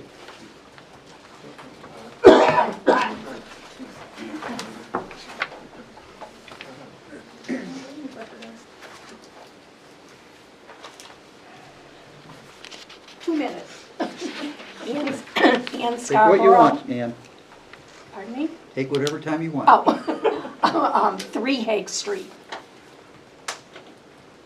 I just take exception to what they were saying, that Mr. LaFawn's driveway is impacted more than our driveway is impacted. This driveway on the proposed laundromat side, my driveway is 3 Hague Street, is going to be increased by several feet, which comes right up to the 3 Hague Street driveway.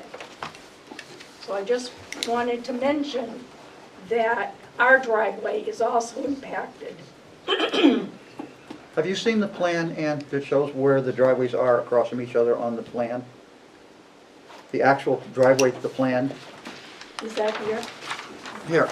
I never gave you the footage. I just want you to see exactly where they are, so you'll know where they, It's not- Oh, just so you know exactly where they are. This is the proposed driveway for the. and We have to I bring believe this is tablecloth you for right him to here. practice. So you, yes, the line, that line does come straight across, and I believe this is your Right. driveway here. As right, Okay, so that and is. this is here. Right, so I just want to make sure you knew exactly where it was. I do, yep, Thank you. I do. I just wanted to say it impacts me also.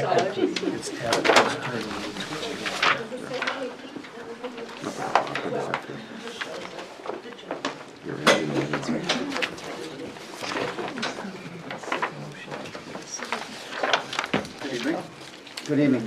We've made it to 8:30 so far. Let's see how far we can keep going. I'm just No. kidding. Joking. My name is Kyle Burton, although my tax record will show Steve, so I go by my middle name.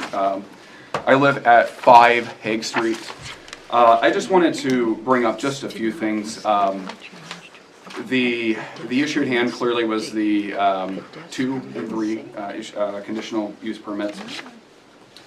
And then also centered with that discussion from the court was a conversation about pedestrian safety. And I've even actually heard that seems to be a theme that has come up amongst folks here, at least I've seen it come up a few times. So clearly it's on folks' mind. The traffic study doesn't seem to really address that as much. It's more about traffic count and how that compares to things. And to, again, to Gady's point, we did put a camera out, one of those wildlife cameras, to get a count, and I think the maximum that we had was around 54 one day, which is way significantly under the 194 that was estimated. So, you know, tables are nice occasionally, but that's why sometimes we need real-world data.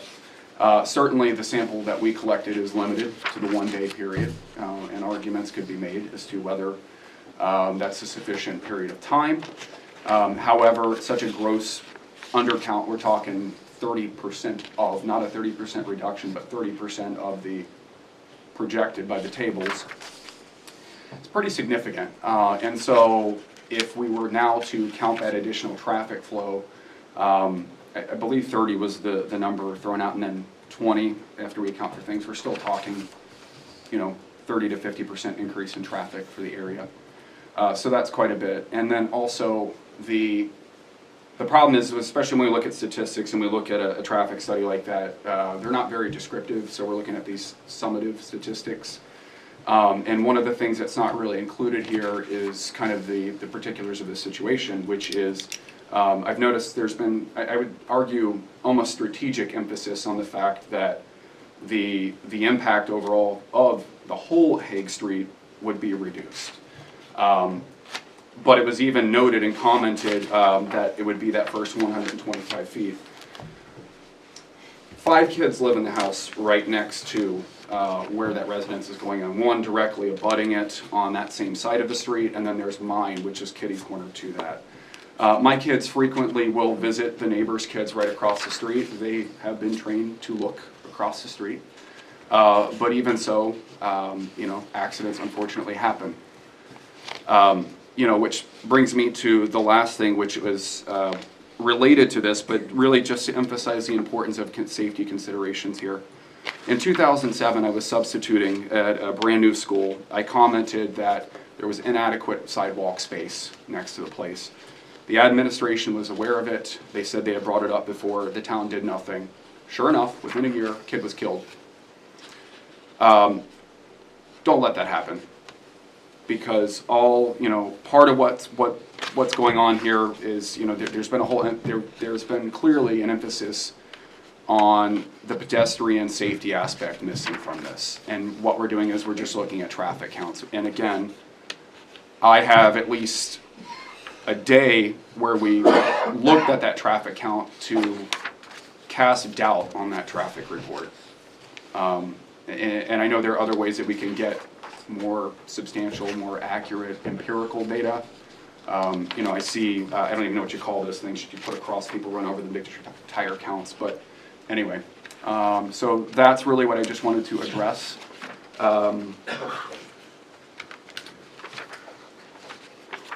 Yeah, so I believe that's it. Thank you very much. Yep. Mr. LaFond is going to speak for the record. My name is Norman LaFond. And I'm not hearing impaired, I'm deaf. And so I don't like to use the word hearing impaired because it implies that something's broken, and I'm not. So at the corner, I'm the first house on the corner of Hague and Mass.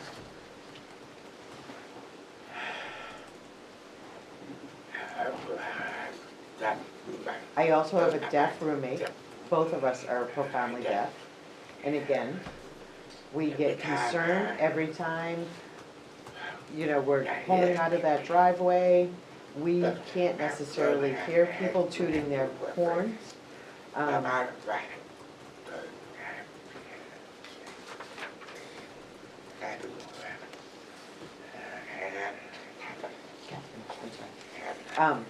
You know, when I listen to all my neighbors' comments, I just want to be very, very clear. I showed up on September 9th on my birthday to the court.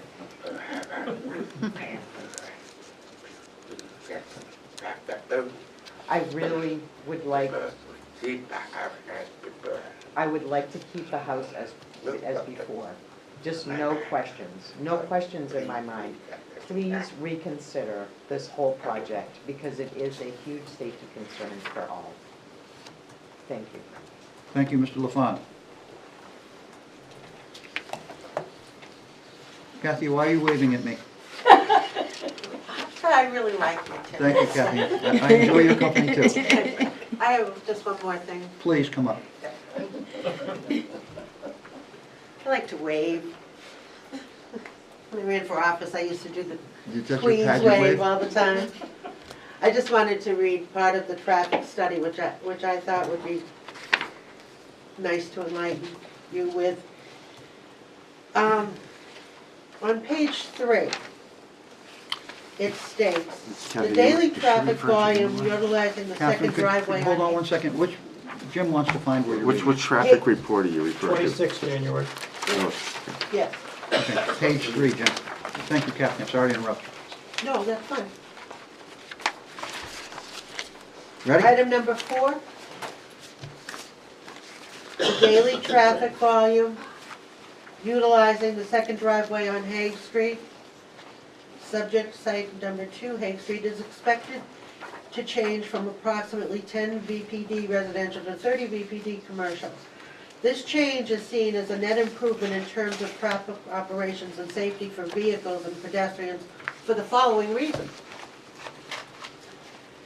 This residence requires drivers to either back in or back out of existing driveways when traveling to and from Mass Road.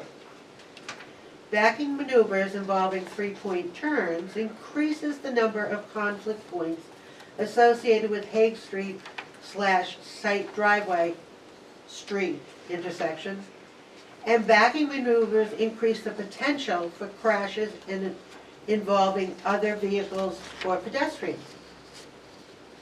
Second bullet. As a one-way enter-only commercial driveway, the primary traffic maneuver involves a southbound right turn into the subject driveway.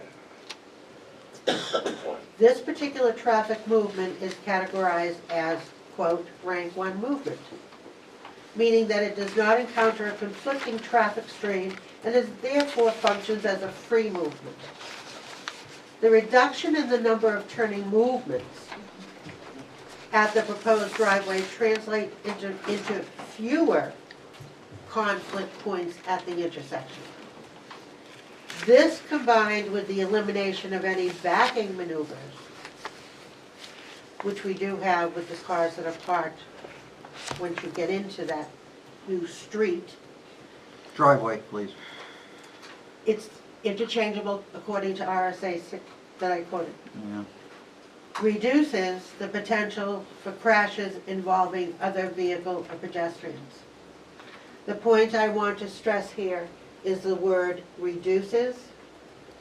It doesn't eliminate, but it sets a statement, underlying statement, that there will be crashes for vehicles and pedestrians. It doesn't say it eliminates it. It says it reduces it. And I want to put that on the table because I think that specifically states that there will be potential crashes involving vehicles and pedestrians. Thank you. Yep. And can I just add one more thing? Can I just add one more thing? Okay, Mr. LaFawn?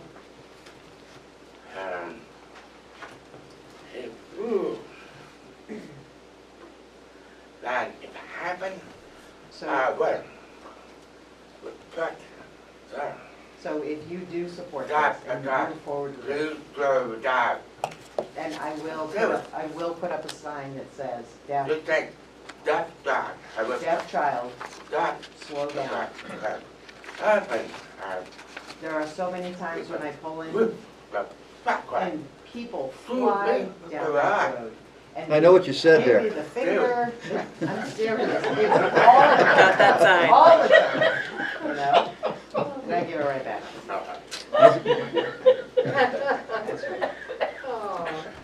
Okay, thank you. Gaetan, would you like to come up for a very brief comment, please? I'm sorry, my husband wasn't able to come tonight. Dana He's Dana watching. usually throws the whip at you. Okay, he's probably watching us. Don't forget that. But anyhow. Katie. Oh, I'm sorry. Well, they told me to come up. I'm sorry. And so- I apologize, I thought Mr. LaFawn had finished. That's my fault. So, and don't forget, we have an election next Tuesday. Tuesday, Maybe if you- come back with a name, And we know there are some of you on that ballot, Oh, right? my God. Oh, yeah. I have a comment for that, but I can't say it on the air. All right, is Mr. LaFawn concluded, Paula? Yes, thank you. Thank you. I'm sorry I interrupted. No, that's my Mr. fault, I LaFawn. invited you up. Well, anyhow, this new traffic report also fails to mention the extra traffic that we're gonna be getting by the Starbucks. Oh, I can't talk, I'm sorry. Let me start over again. The new traffic report also fails to mention the extra traffic that will be added by the Starbucks drive-through that is gonna be right across the street from this proposed laundromat. Okay, the Starbucks is being built right now. It's the same project that Mr. Raymond recused himself on. Okay, and it's right next to Rite Aid, directly across from the Mass Road and Hague Street intersection and the Joffrey Street and Mass Road intersection. And if you look back at the notes, okay, and also on GTV, you will notice that there's a lot of comments saying that there's already a numerous amount of traffic that's backed up currently every single day because of the rush hours that happen at Dunkin' Donuts, McDonald's, and directly upon Mass Road and the next corner, Catane Street and Daniel Plummer Drive. So they were concerned also that the Starbucks on South Willow Street, sometimes they have at least 20 cars backed up, okay? That it was gonna cause a lot of havoc on our street too. So with that added traffic, it's gonna add also, you know, a lot of hazards, you know, for people walking and for the vehicles, etc. So that's another concern. And also, we're not abutters, okay, to the Starbucks project, so we weren't notified, even though, okay, the light affects us. And even though our taxes just went up for that light, okay, because I guess Starbucks is only paying $3,000 instead of $17,000. But anyhow, Can we please all right, conclude all this right, so statement? anyhow, so we have a light, okay, but we're gonna have extra traffic. And also, I thought you said you had one. I wanted to, well, okay, the conditional use permits, okay, this project does not go for this anyhow, so I'm gonna read it. Okay, 15.4.1.4.4. The use will not have a substantial adverse impact on vehicle or pedestrian safety. That's not true because of all the things that are mentioned. So it doesn't fit the criteria for conditional use, which is part of what the judge denied, the conditional use. Also, 15.4.1.2, the burden of persuasion. Obviously, the applicant did not succeed at persuading us as residents and even the Superior Court in this matter, so no, okay, it doesn't fit that. It doesn't also fit 15.4, if completed, the specific conditions established in the ordinance cannot be met, so this project does not adhere to numerous amount of the town ordinances. Okay, is it gonna be compatible with our neighborhood? We say no, because the driveway and the new use of a laundromat will not be compatible to residential driveways and the residential Mr. Chairman, please confine the districts. discussion to conditional use permits number 2 and 3. She's We're talking going far afield down our conversation. Okay, but anyhow, it doesn't fit the conditional use permits, Thank okay? you. All right, thank you. Thank you, Katie. All right, if no one else has anything to say, which is looking like no more hands are up, we will, okay with everybody, we're going to close the public hearing right now. I know you didn't want any rebuttal, but do you have a couple? No, they said No, you we're could not- not. They we're- said they could not. Okay. We're not having any rebuttal, because we don't rebut public comment. Okay. Public comment is for the record for consideration, normally. I do have some questions for you. Board members have any questions at this time? Mr. Chair, am I allowed to ask questions of the, well, I guess the applicant here on this remand hearing? I have a couple of questions for them. Well, if we're ever going to resolve this, I guess they need to be asked. Okay. So, who would you like to step up to the? Probably Attorney Sullivan.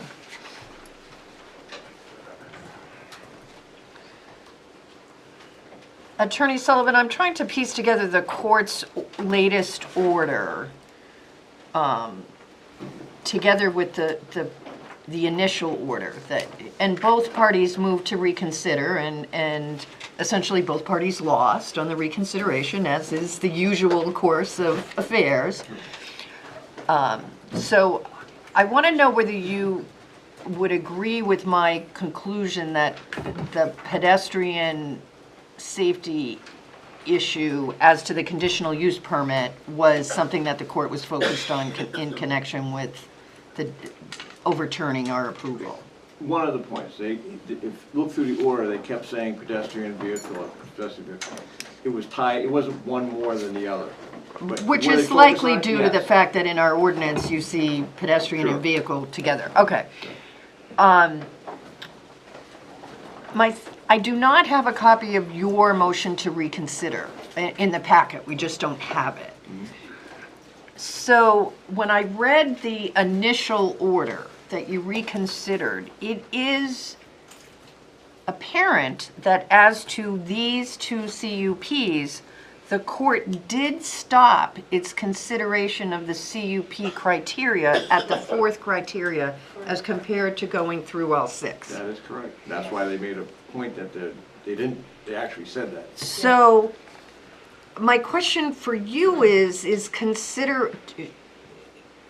do you consider the fifth and sixth criteria ripe for a new appeal by virtue of the fact that they did not address it or I not? have no idea. It all depends. The courts have a tendency to be lean and mean. If they can make a decision on one isolated point, they will do so, because then they don't have to address the rest. I am Every- familiar with every that court logic does in an that, order, right?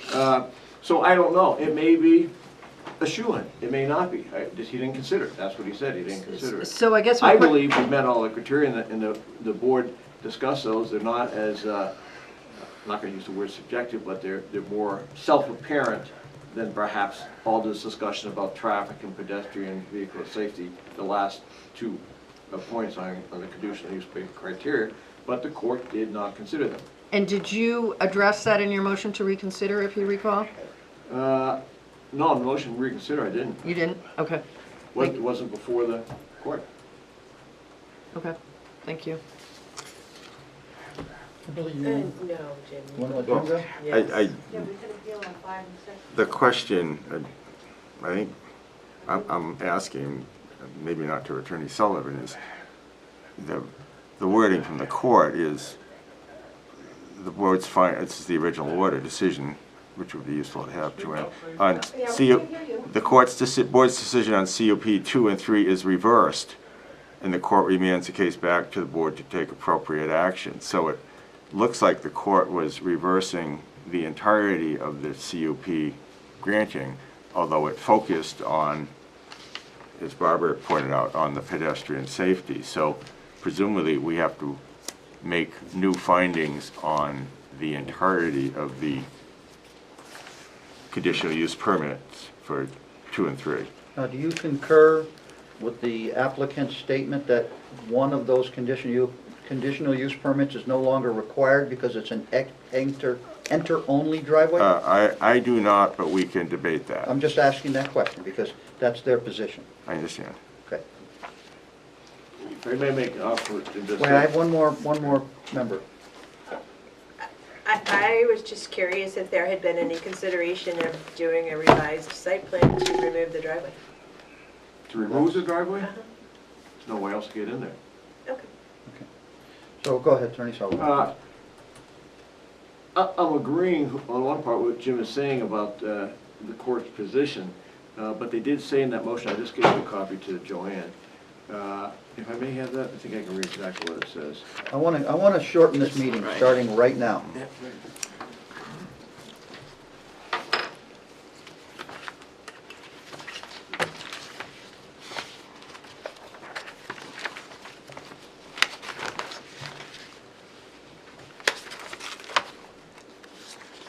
Let's look on page 3 and 4. It's when it addresses the Yeah. CP. Or 3 and 4.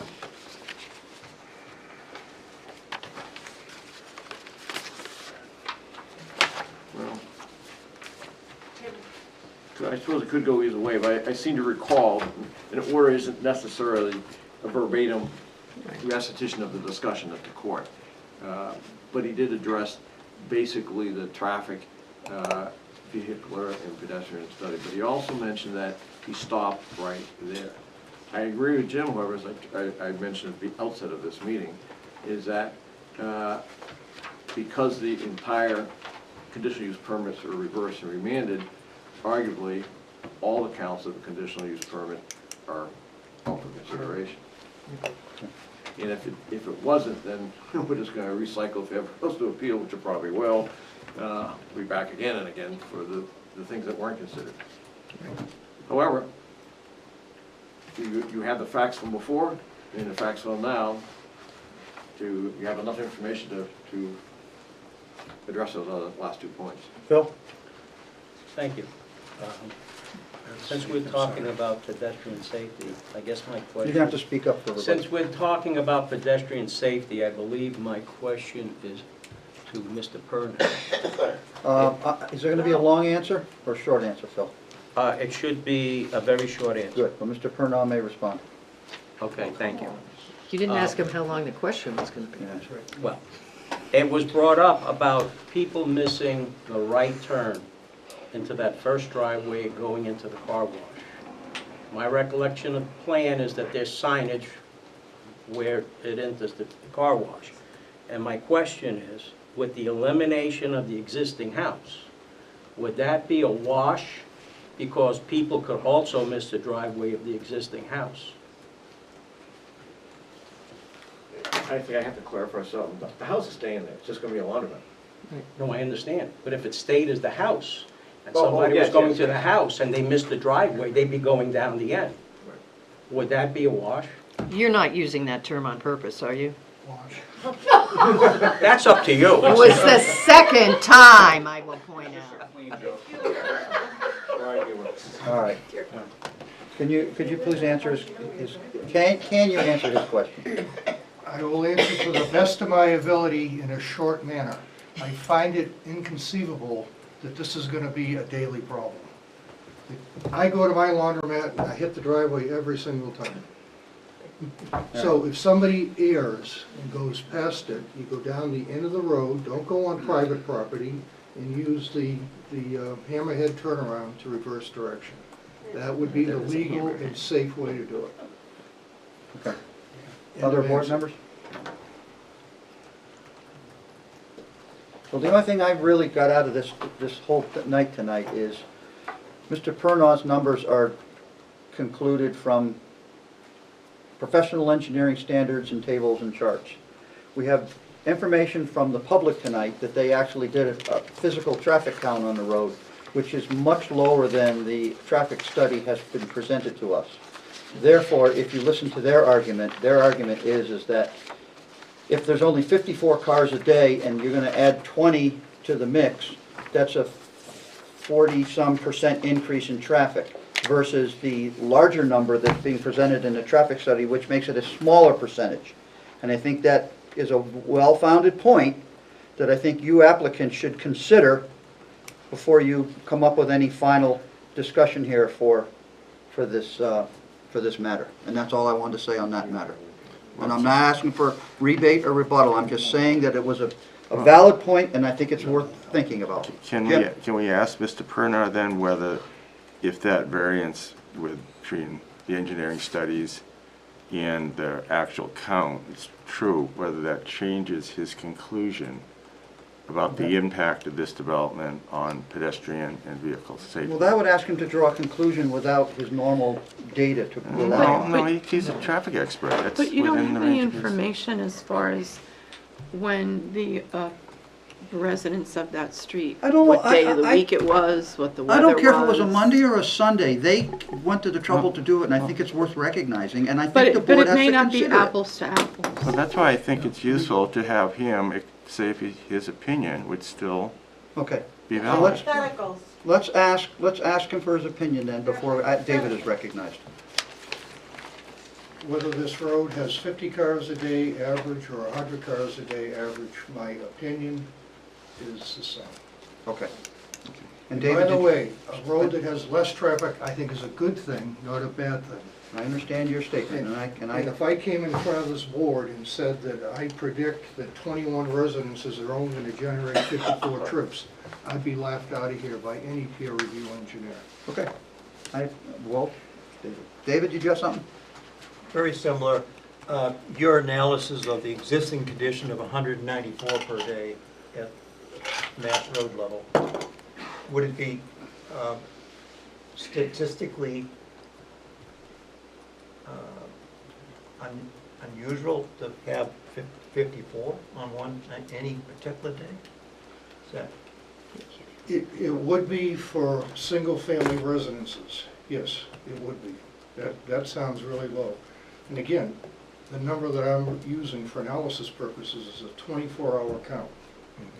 And it's based on, at the throat at Mass Road. If this camera was set up back several residences, then the number's gonna be lower anyway. Thank you, Mr. But Chairman. as I said in my opening information there about ITE and Land Use Code 210, that number's been around forever. Okay. It's 10 trips per dwelling unit, Thank you, Stephen. average weekday. Anything else from board at this time? So what's our next action, Joanne, to conclude this hearing tonight and continue it to another meeting?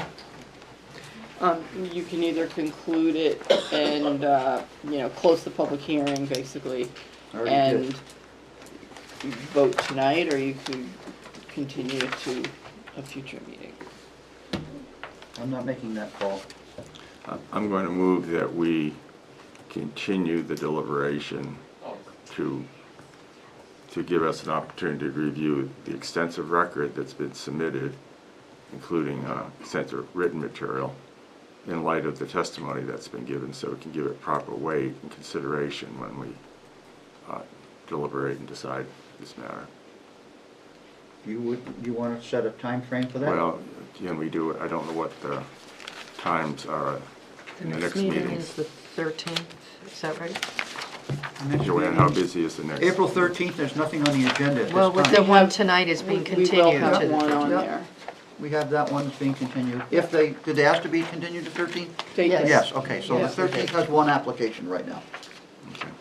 And the 27th has no applications as of now.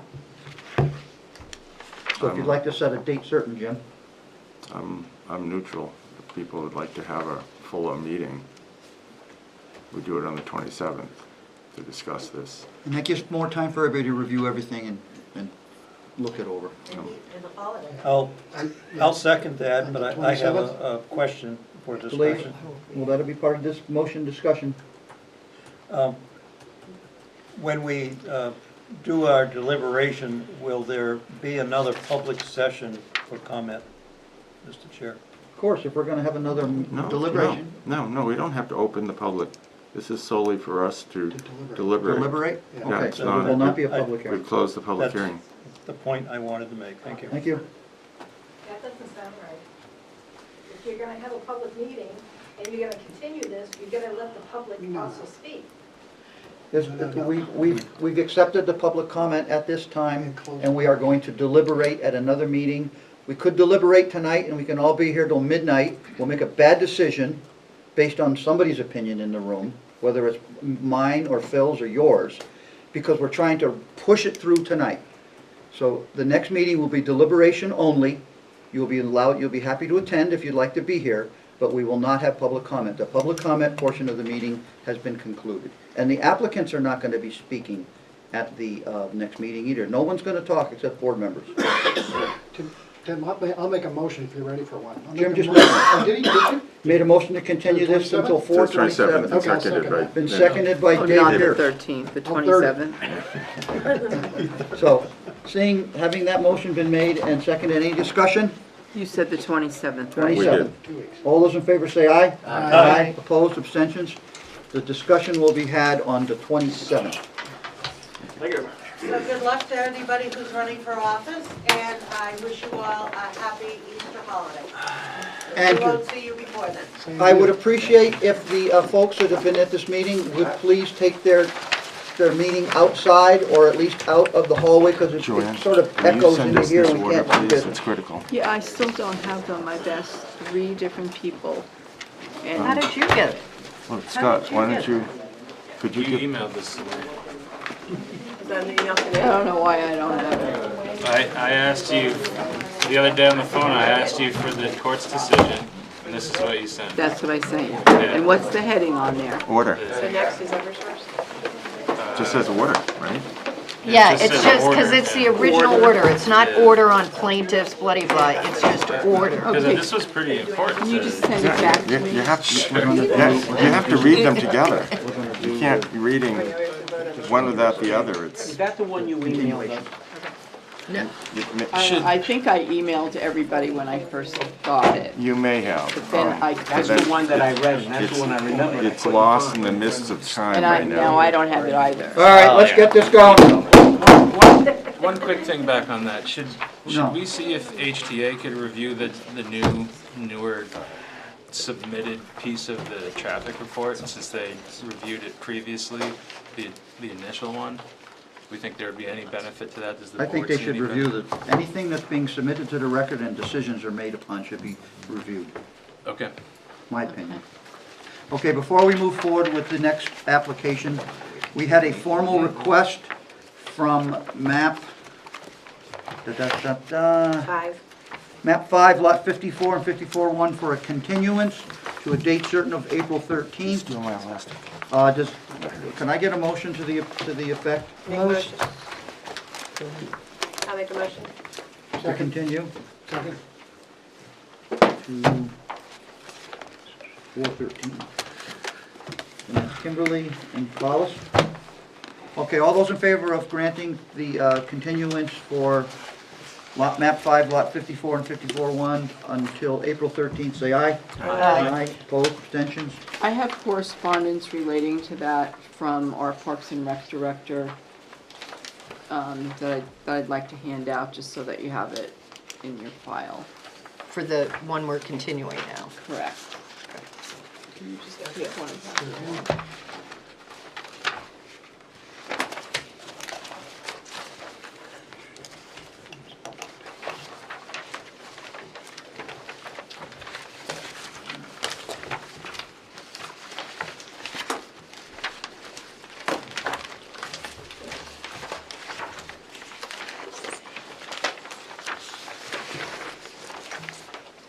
Is there two of them going around? Yeah, there's one with a. They're all the same? They're all the same. So Got you enough? want us to bring to our next Other three there? meeting what you're passing out now, Yes. the map? Plus what was in your packet, Can you but, please send these back to Joanne, Phil? but there's a 99% chance that what was in your packet will be changing. You're only going to be reviewing that access, Right. where it meets up with Mass Road, and that will, like I said, 99% chance that that will change. So if it changes, we'll send you the new information. I'm just trying to keep track of what I gotta hold from tonight's meeting. And then everything from this past hearing that we just had. Joanne, did we actually see this Eversource plan? Did Did we see this at the last meeting and then we postponed it for conservation? No, different. No, this is, We already yeah, passed that was that a one new through. one. Thanks. Conservation 6 months commented ago. on the last Oh, one. I'll update you when we start. Thanks, sorry. No problem. All right, now, you nice folks have seen the tone of this meeting going on so far tonight. Brevity is key, right? So brevity is the big word of the night, Nick. Understood. Go ahead. All right. Good evening. My name is Nick Golan. I'm a licensed engineer and principal at TF Moran. Well, I'm getting ahead of myself. Could you stop? Joanne, could you tell us what we're talking about here? I thought you were going to let me. This application is for Eversource. They're back for the C-196 line and the Q-171 line to replace some additional structures that are having a temporary wetland impact. And they are here tonight to get approval so that they can replace the poles and then restore the temporary wetland impact. So And what is, do we have conservation comments in our packet? this is solely relief from the outer 50 feet, correct? That's all the action we're not granting site plan approval. No, This is no. the Okay, normal. then is this application complete? Yes, it is, and Okay. if there is no regional So I move impact. that we accept the application, find the application is complete, And accept there's- the hearing and find there's no regional Second impact. that motion. The conservation comments are Well, wait a minute, separate. wait a minute, hold on. Let's do one thing at a time, Yeah, that's fine. I second the motion. No regional impact, Jim? Yep. No waivers? Joanne? No waivers. Okay. Jim, you made the motion? I did. Call it Hollis, you second. seconded? Yes, sir. Okay, all those in favor of the motion to find this application is complete, ready to review, and has no regional impact, say aye. Aye. Opposed, abstentions, ready to move, okay. So this is a conditional use permit that they need in order to do this, and they went to see the Conservation Commission. Last night, and you have a separate sheet in front of you with their comments on it. Okay, it's our packet here, it's in our packet here with the big TF Moran title on it. All right, do you have anything else for us, Joanne? There was a wetlands functions and values analysis that is also in your packet. It was prepared on March 13th, 2023 by GZA. And has it been reviewed by our folks or not? We don't normally review them. The Conservation Commission received a copy. And they were satisfied? Yes. Okay, any questions for Joanne from board members? Seeing none, thank you, Nick, for your patience. Go. Not a problem. All right, you already know my name. Say it again. Nick Golan, TF Moran, Natasha Morales, Eversource, Kurt Nelson, also Eversource, Stephanie Gardner, also Eversource. You already started with the opening as to what we are here for, the C-196 and Q-171 lines. This is really just a correction of a prior omission to include pole pads. So in order to install these structures, you have matting that's directly around the poles. In order to install them, there are also mats that are required to actually reconductor the lines as well. So these lengths. Where are they located? Can you tell us where they're located, Nick? Sure. So the lengths, this is off of Elm Street on the other side of Glen Lake from the Gregg substation. And is that the parking lot in the bottom where Yep. the boats park for when they Yes, go sir. fishing? They certainly are. Everybody knows where we are now, right? All right. So the inclusion now is for the pole pads that run longitudinally along the lines, as well as a 100-foot by 100-foot work zone. All of the impacts associated with this application are temporary. I'm going to be short and sweet. We reviewed this with Conservation Commission. There were no concerns. These are necessary temporary impacts, and the areas will be restored to the prescribed conditions as noted in the application. Thank you. Yes, sir. Board members have questions for Nick? We're gonna look to Kimberly because this is her field. I think it looks fine, right? You saw last night, Yeah, right? saw it last night, and they did their typical good job of preparing Yeah, and they did a presenting great and addressing the issues. There's no engineering teeny- comments? No teeny species. So the comments that were included from myself were the same comments that were associated with the previous application in this location. So I just wanted to reiterate the, basically, restoring the area, possibility of a gate. I think I recommended a gate, right? Yes, you did. Yeah, and some, don't block public parking access during construction. And Have you made any recommendations regarding the public parking and any damage to the public parking as they access the site from Elm Street? I believe there was just something to restore it back to the original condition. If the parking lot gets damaged, I'm talking about. Mr. Chair, I have a question. does All say we're that. dealing with tonight is 50-foot setback, so it's not a modification of the previously granted site plan, all of which would have been addressed, so we don't. Site plan? Yeah. That was just a condition. CUP. wasn't it? No, all tonight is just a CUP. Right, but the previous Previous. conditions were on the It CUP. was never a site plan. That you're correct. Was there anything in this application that affects the conditions of the prior CUP that requires us to restate them or add to them? Okay, thank you for the correction, Jim. All right then, board members? Can we state that the applicant addressed the CUP You in can their state- application? You should state anything you think needs to be in the Instead record of so we having can to move. go through them? Yeah, we Happy kinda- not to reiterate. We've done that before, right? We've waived the reading of them. We incorporate the applicant's They have them in presentation. writing in our packet in the application? They do. So there it is.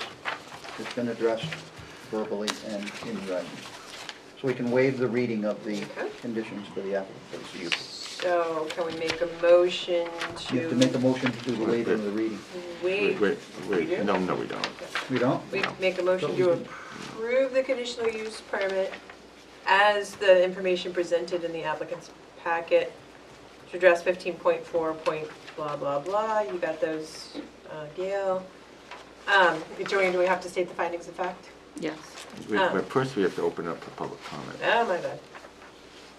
Okay, Eversource are gonna talk against their application. Because they're the only ones left to. Unless you want me to hang around. All right. No. So before we make the motion, I'm gonna open the public hearing. Seeing no one is there, we are in a closed public hearing. Thank you, Jim, for that. Well, you always insist on it. so. I know, I just wanna go home. All right, sorry, we'll start over. Make a motion to approve the conditional use permit based on the information provided by the applicant to address the CUP in the zoning ordinance, based on the findings of fact. Joanne, do we read these? The applicant has submitted a request to replace poles as part of an overall improvement plan. The conditional use permits were approved. Isn't that what we're voting on? No. No, so not that. The applicant has followed the requirements required for a utility company concerning the impact on the WSWC district. That's it. Okay. You finished your motion? Again? Did you get it? Yeah. And who seconded it? Anybody? I'll second that. Jim?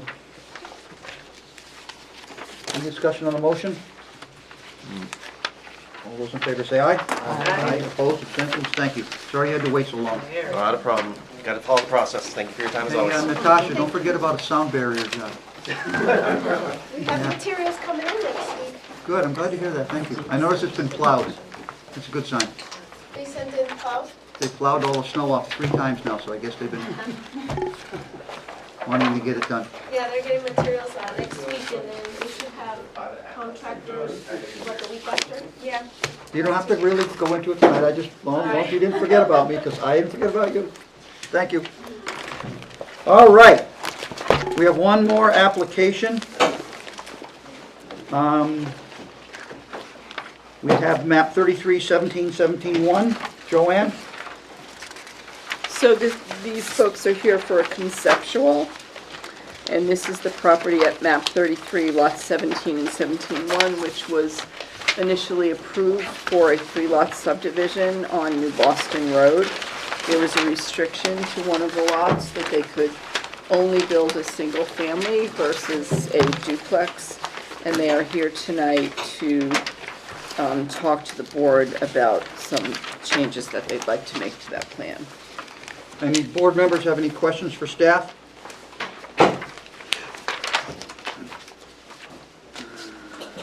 No? Everybody good?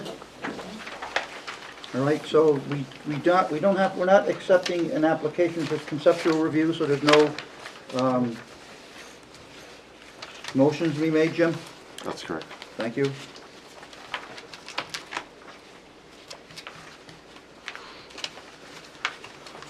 I'll be there in a minute.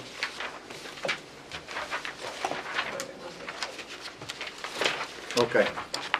So, Do we have a plan on this? it's on the table, on the bottom. Wasn't in our application? Yeah, was it? it's on the. Oh, I lost it. So at this time, I'd like to invite Joe to start the thing going. So good evening, I'm Joe Wickert, and I'm here tonight with Dan Dion. Dan is the principal of Goffstown Horizon Properties LLC. We'll try to be brief.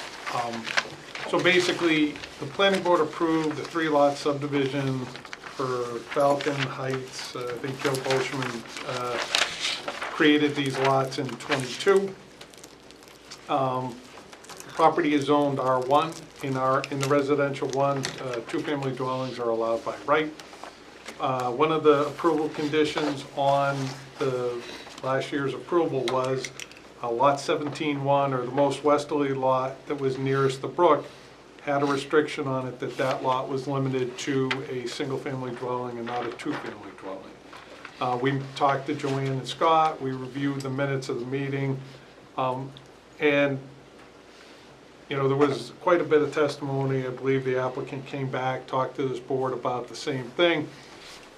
And the one question we had for the board is, from reading the minutes and from trying to glean what we could, was that I believe the restriction for the single-family dwelling was placed on the lot because a duplex driveway would need to be bigger and would therefore have more impact into the outer 50 feet of the 100-foot wetlands buffer. And so the question that we had for the board before we went through and kind of went to a formal submission and application is if we were to do a shared driveway and eliminate any impact into the wetlands buffer, would the board consider removing that restriction and allowing the 2-family, which is allowed by right? Well, one of the other reasons, Joe, that it was limited to a single-family home was also because there was so little bit of usable land in the vicinity of the home for other purposes. The wetlands boundary was right on all sides of it. And if someone wants to build a barn or a 2-car garage, like everybody likes to build on their property, or put a horse rink in, the area was too small, in some opinions, including my own, that for a duplex at that time. So that's another reason why the single family was discussed and voted on. And I think the record may reflect that as part of the discussion. There were a lot of things mentioned in the record, so we were kind of going back and forth on it. But I guess our thought process was, and it's strictly, we're looking for input, so if that's the input, it is what it is. But we had looked at the duplex that Dan had looked at was, I think it's going to end up being about 64 by about 42 or 44. So it's a hair bigger. You know, I would think a single-family house these days is somewhere 28 by 38, 28 by 42. It is a hair larger, a hair wider. But, you know, we looked at it and we have one shown in there. The one thing we have not shown and we're aware of, but before we get to that part, is there was a significant amount of discussion about the fire turnaround for a 2-family dwelling. So obviously we would talk to the fire department, but before we went to that part, we're just here to see if it's something that the board would entertain. If you would, that's great, then we'll kind of go to the next step and see what we can fit in there. And certainly if that's a concern, we can try to like do a more detailed sketch and everything of the property and the proposed improvements. Dan's intent is to build the duplexes and to condo them. So, right, so they'd be individual owners as opposed to one owner and rental. Our experience has been, if you have two condo owners, you're less likely to have somebody kind of come in and put in a large accessory structure after the fact, just because there's two parties involved or whatever. But, you know, that it's, we're just here for the input, and we'll go from there. In your professional opinion, you don't show the 4K septic areas, are they going to fit comfortably on these prints? Well, I think the 4K was already done. We could bring in a septic design if it were something the board was agreeable to. We'd be happy to do a design that shows no intrusion into the buffer. We don't need to see the design, we just need to know that you can design something to fit. Yeah, I think we can, with the new technologies, I believe we can get a system in there that's going to stay within the limits of the buffer. Okay. Mr. Chair? Jim? We generally are not in favor of shared driveways. I'm glad somebody says it besides me. Yeah, for many reasons. So it's, typically when we've allowed them, it's because there's some other benefit that the town is receiving. I don't frankly see that here. So it doesn't add to the mix. Kimberly. They squeak. So this is the site that actually made me change the zoning rules because it met all 4 of the criteria that I was looking at as to why this is one of the most exemplary buffers in our area. And so it is within the range of the Piscataquag River. Bog Brook is in protected habitat. There's listed species that use this as a wildlife corridor. So I would be in favor of shifting this away from the buffer because I had heartburn over it in the initial few times that we looked at it, so. So you're saying this is an improvement over? I would consider, I know we don't like shared driveways, but I consider this to be a really good reason to move the driveway. I'm going to defer to Scott for 1 minute. Barbara, if I may. Scott, do we normally do any kind of maintenance agreements for shared driveways, or is that out of our bounds? Yes, we would have them do a shared driveway agreement. Yeah, they're. So that would become part of the deed and the recorded Correct. at? Yeah. All becomes part of the final record. And it seems like it would be 4 parties since they're That's right. condos, so. Right. Question, the condominium agreement is 2 owners for 1 parcel? Yes. Barbara, you were next. You got moved over. Nice, discussion on the condo, but quite frankly, completely irrelevant. And if you're going to keep the same lot lines and not turn it into common property, which would be typical for condos for what you're proposing, 3 buildings of 2 or 6, it would be 1 lot, and it would all be common area, so all of these lot lines would be going away anyway. So the condo discussion is sort of irrelevant, and a condo of 2 owners is really a duplex. So I am opposed to shared driveways, and I remember Kimberly talking about this buffer area, but, the incursion into the buffer does not occur because the foundation of the house gets bigger. It occurs because people are living in the house and they're using the lot. So you are proposing doubling the use of a lot that's right by the buffer. And it's one of the reasons we have these rules. So if you take that combined with my aversion to shared driveways, when we have a lot that's been approved, it's not like it's a lot that was not granted. I have a problem with the proposal.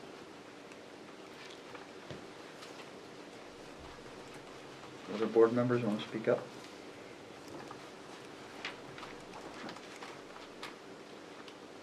So Barbara, are you saying it would increase the likelihood that there may be incursions into the buffer? Is that basically what you're saying? Right, the foundation doesn't cut the trees or Right, dump the exactly. mulch or, It's you know, it's the people. it's the people. And we generally ask for these buffers to be placarded. This one is. And I think they were. This I one saw was. them when I drove by today and looked, but they were in the field and they're nice and easy to see. But when you start talking about, is it all field all the way around, or is there woodland in the back? I see that I you think show the there's- tree there's a buffer line. Tree line Yes. towards the rear. In the back, yeah. We don't have any buffer police, so, you know, the markers are nice, and they serve a purpose, but oftentimes people just take the marker off when they cut the tree down, and then they go to the building department and ask for a shed permit, and I don't even know if they know where the buffers are at that point. We had heard, you know, there were a lot of comments, so just so we can address a couple of them. So actually, one of the proposals that we talked to Joanne and Scott about was to eliminate all the interior lot lines and to do like a condominium and centralize the improvements. So the flaw with that argument, or the flaw with that position, is that would require us to get multiple variances, because I believe it would be treated as multifamily even if we were to do 3 duplexes. I think the section of the ordinance said to do the multifamily would require municipal sewer. And there were a series of reasons why we opted not to go in that direction. As far as the shared driveways, we showed this because I believe your zoning ordinance has a minimum dimension of 100 feet, if I'm correct, between driveways. But if it were to be, if the only issue was not shared driveways, we had also looked at an alternative to have 2 driveways on lot 17, so they wouldn't be shared. The westerly driveway would be an easement on 17. But that would require a variance, which we'd be willing to entertain if we thought that if we were to get it, that there'd be a better likelihood of success. As far as for what Barbara's comment was, is the only reason I brought up the 2 forms of ownership was earlier, and I can't remember who, I'm sorry, had mentioned, you know, you put the first house in and then you're gonna have a barn, you're gonna go in for a variance for the barn, the hardship is gonna be that's where the buffer is, right? And so I believe, my experience has been in a single-family house is where you're more likely to see improvements like barns, ancillary buildings, sheds, and those things. When you get into a 2-unit condominium, you know, the rest of the space is common land, so it's harder to get that. You have to either go and get your neighbor to sign off on it, and then depending on how it works. So, like I said, it's up to the board.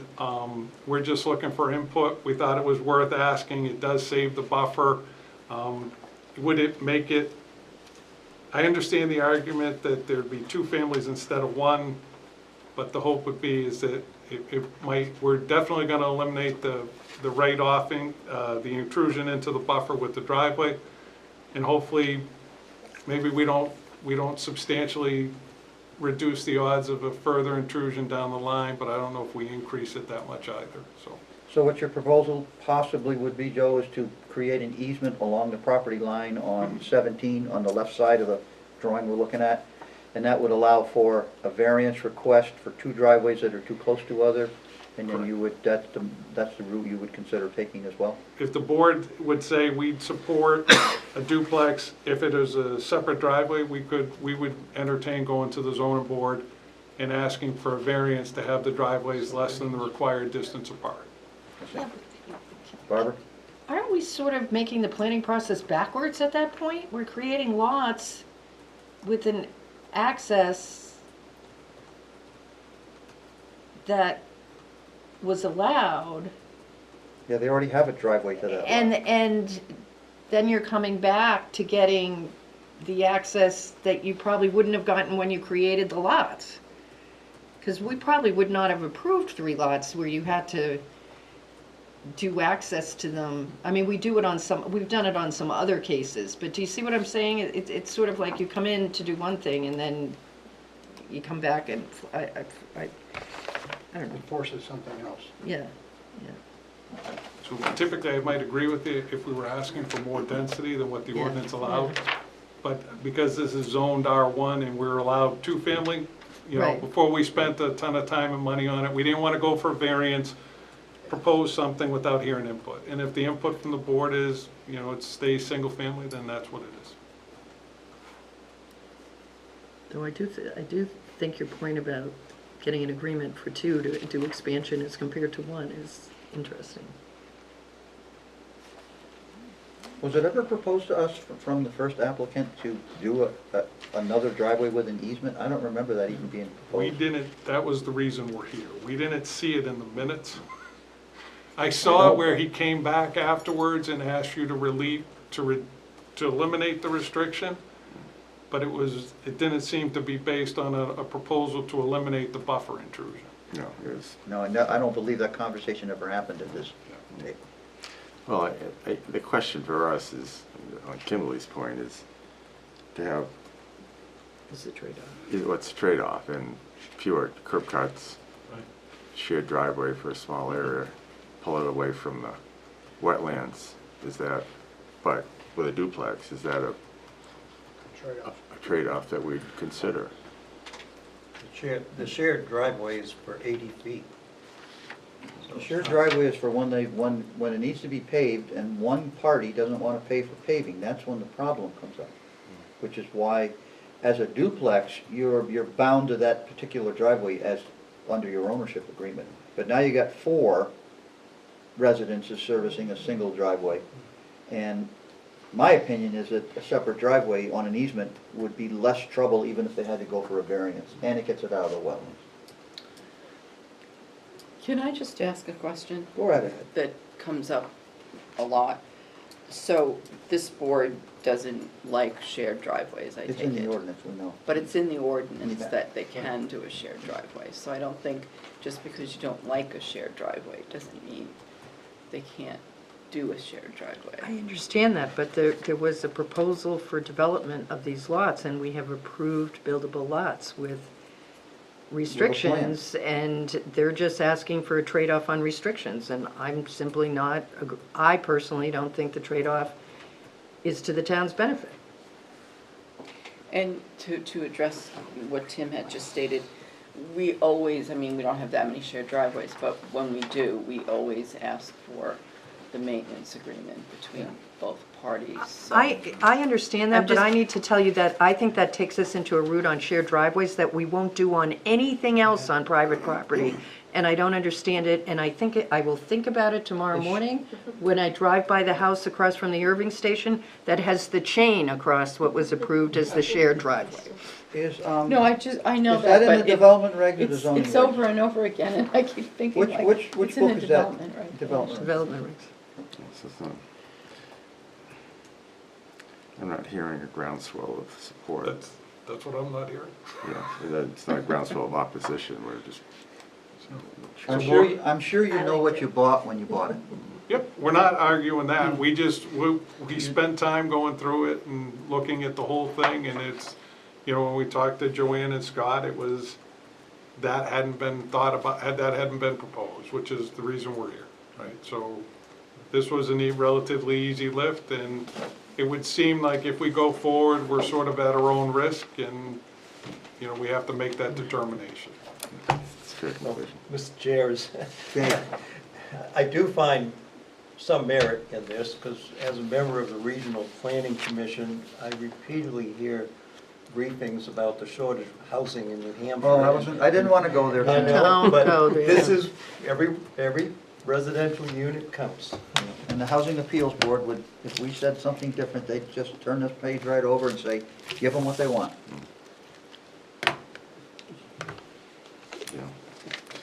I don't know if we can do any more for I you, hope Joe. that was heard and conquered.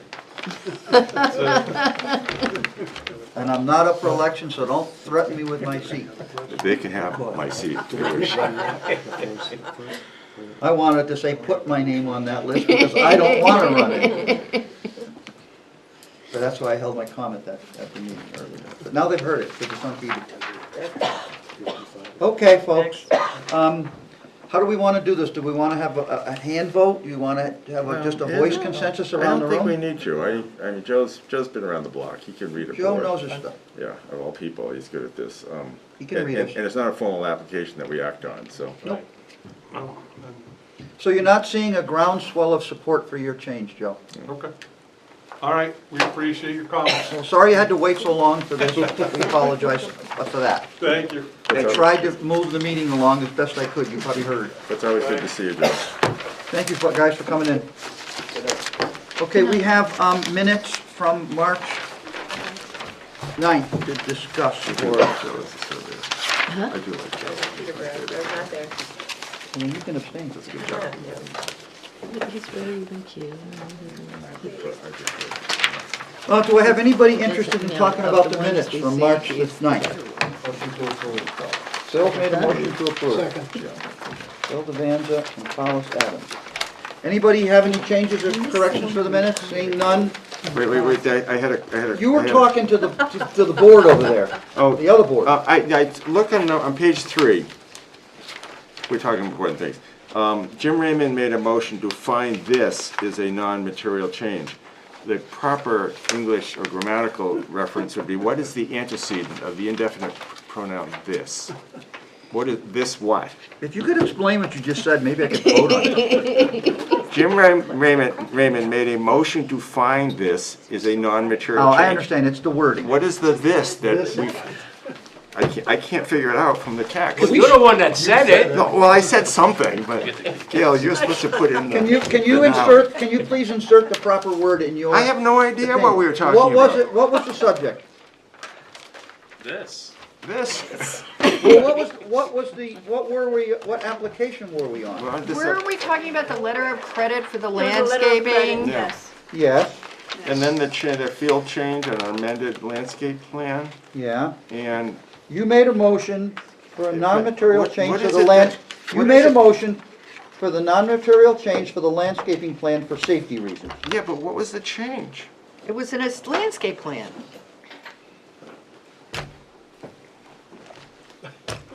What change in the landscape? We gave them permission to submit a revised landscape plan without as many trees as they wanted in the green. Remember someone said, maybe Barbara said, too many of the evergreens are dying, and they wanted to submit some trees, and I said, well, you know, we gotta have a good mix, and then I also said, we're not discussing it until Kimberly's back. So I think that's the only motion I have. I know. And then you made a motion to accept the letter of credit for Yeah, phase no, two. that was, I know that, but it's the non-material change. There's something that you were going to do, and I don't know if it's switching trees. Well, taking I out have lines. motion for a non-material change to the landscaping for safety reasons.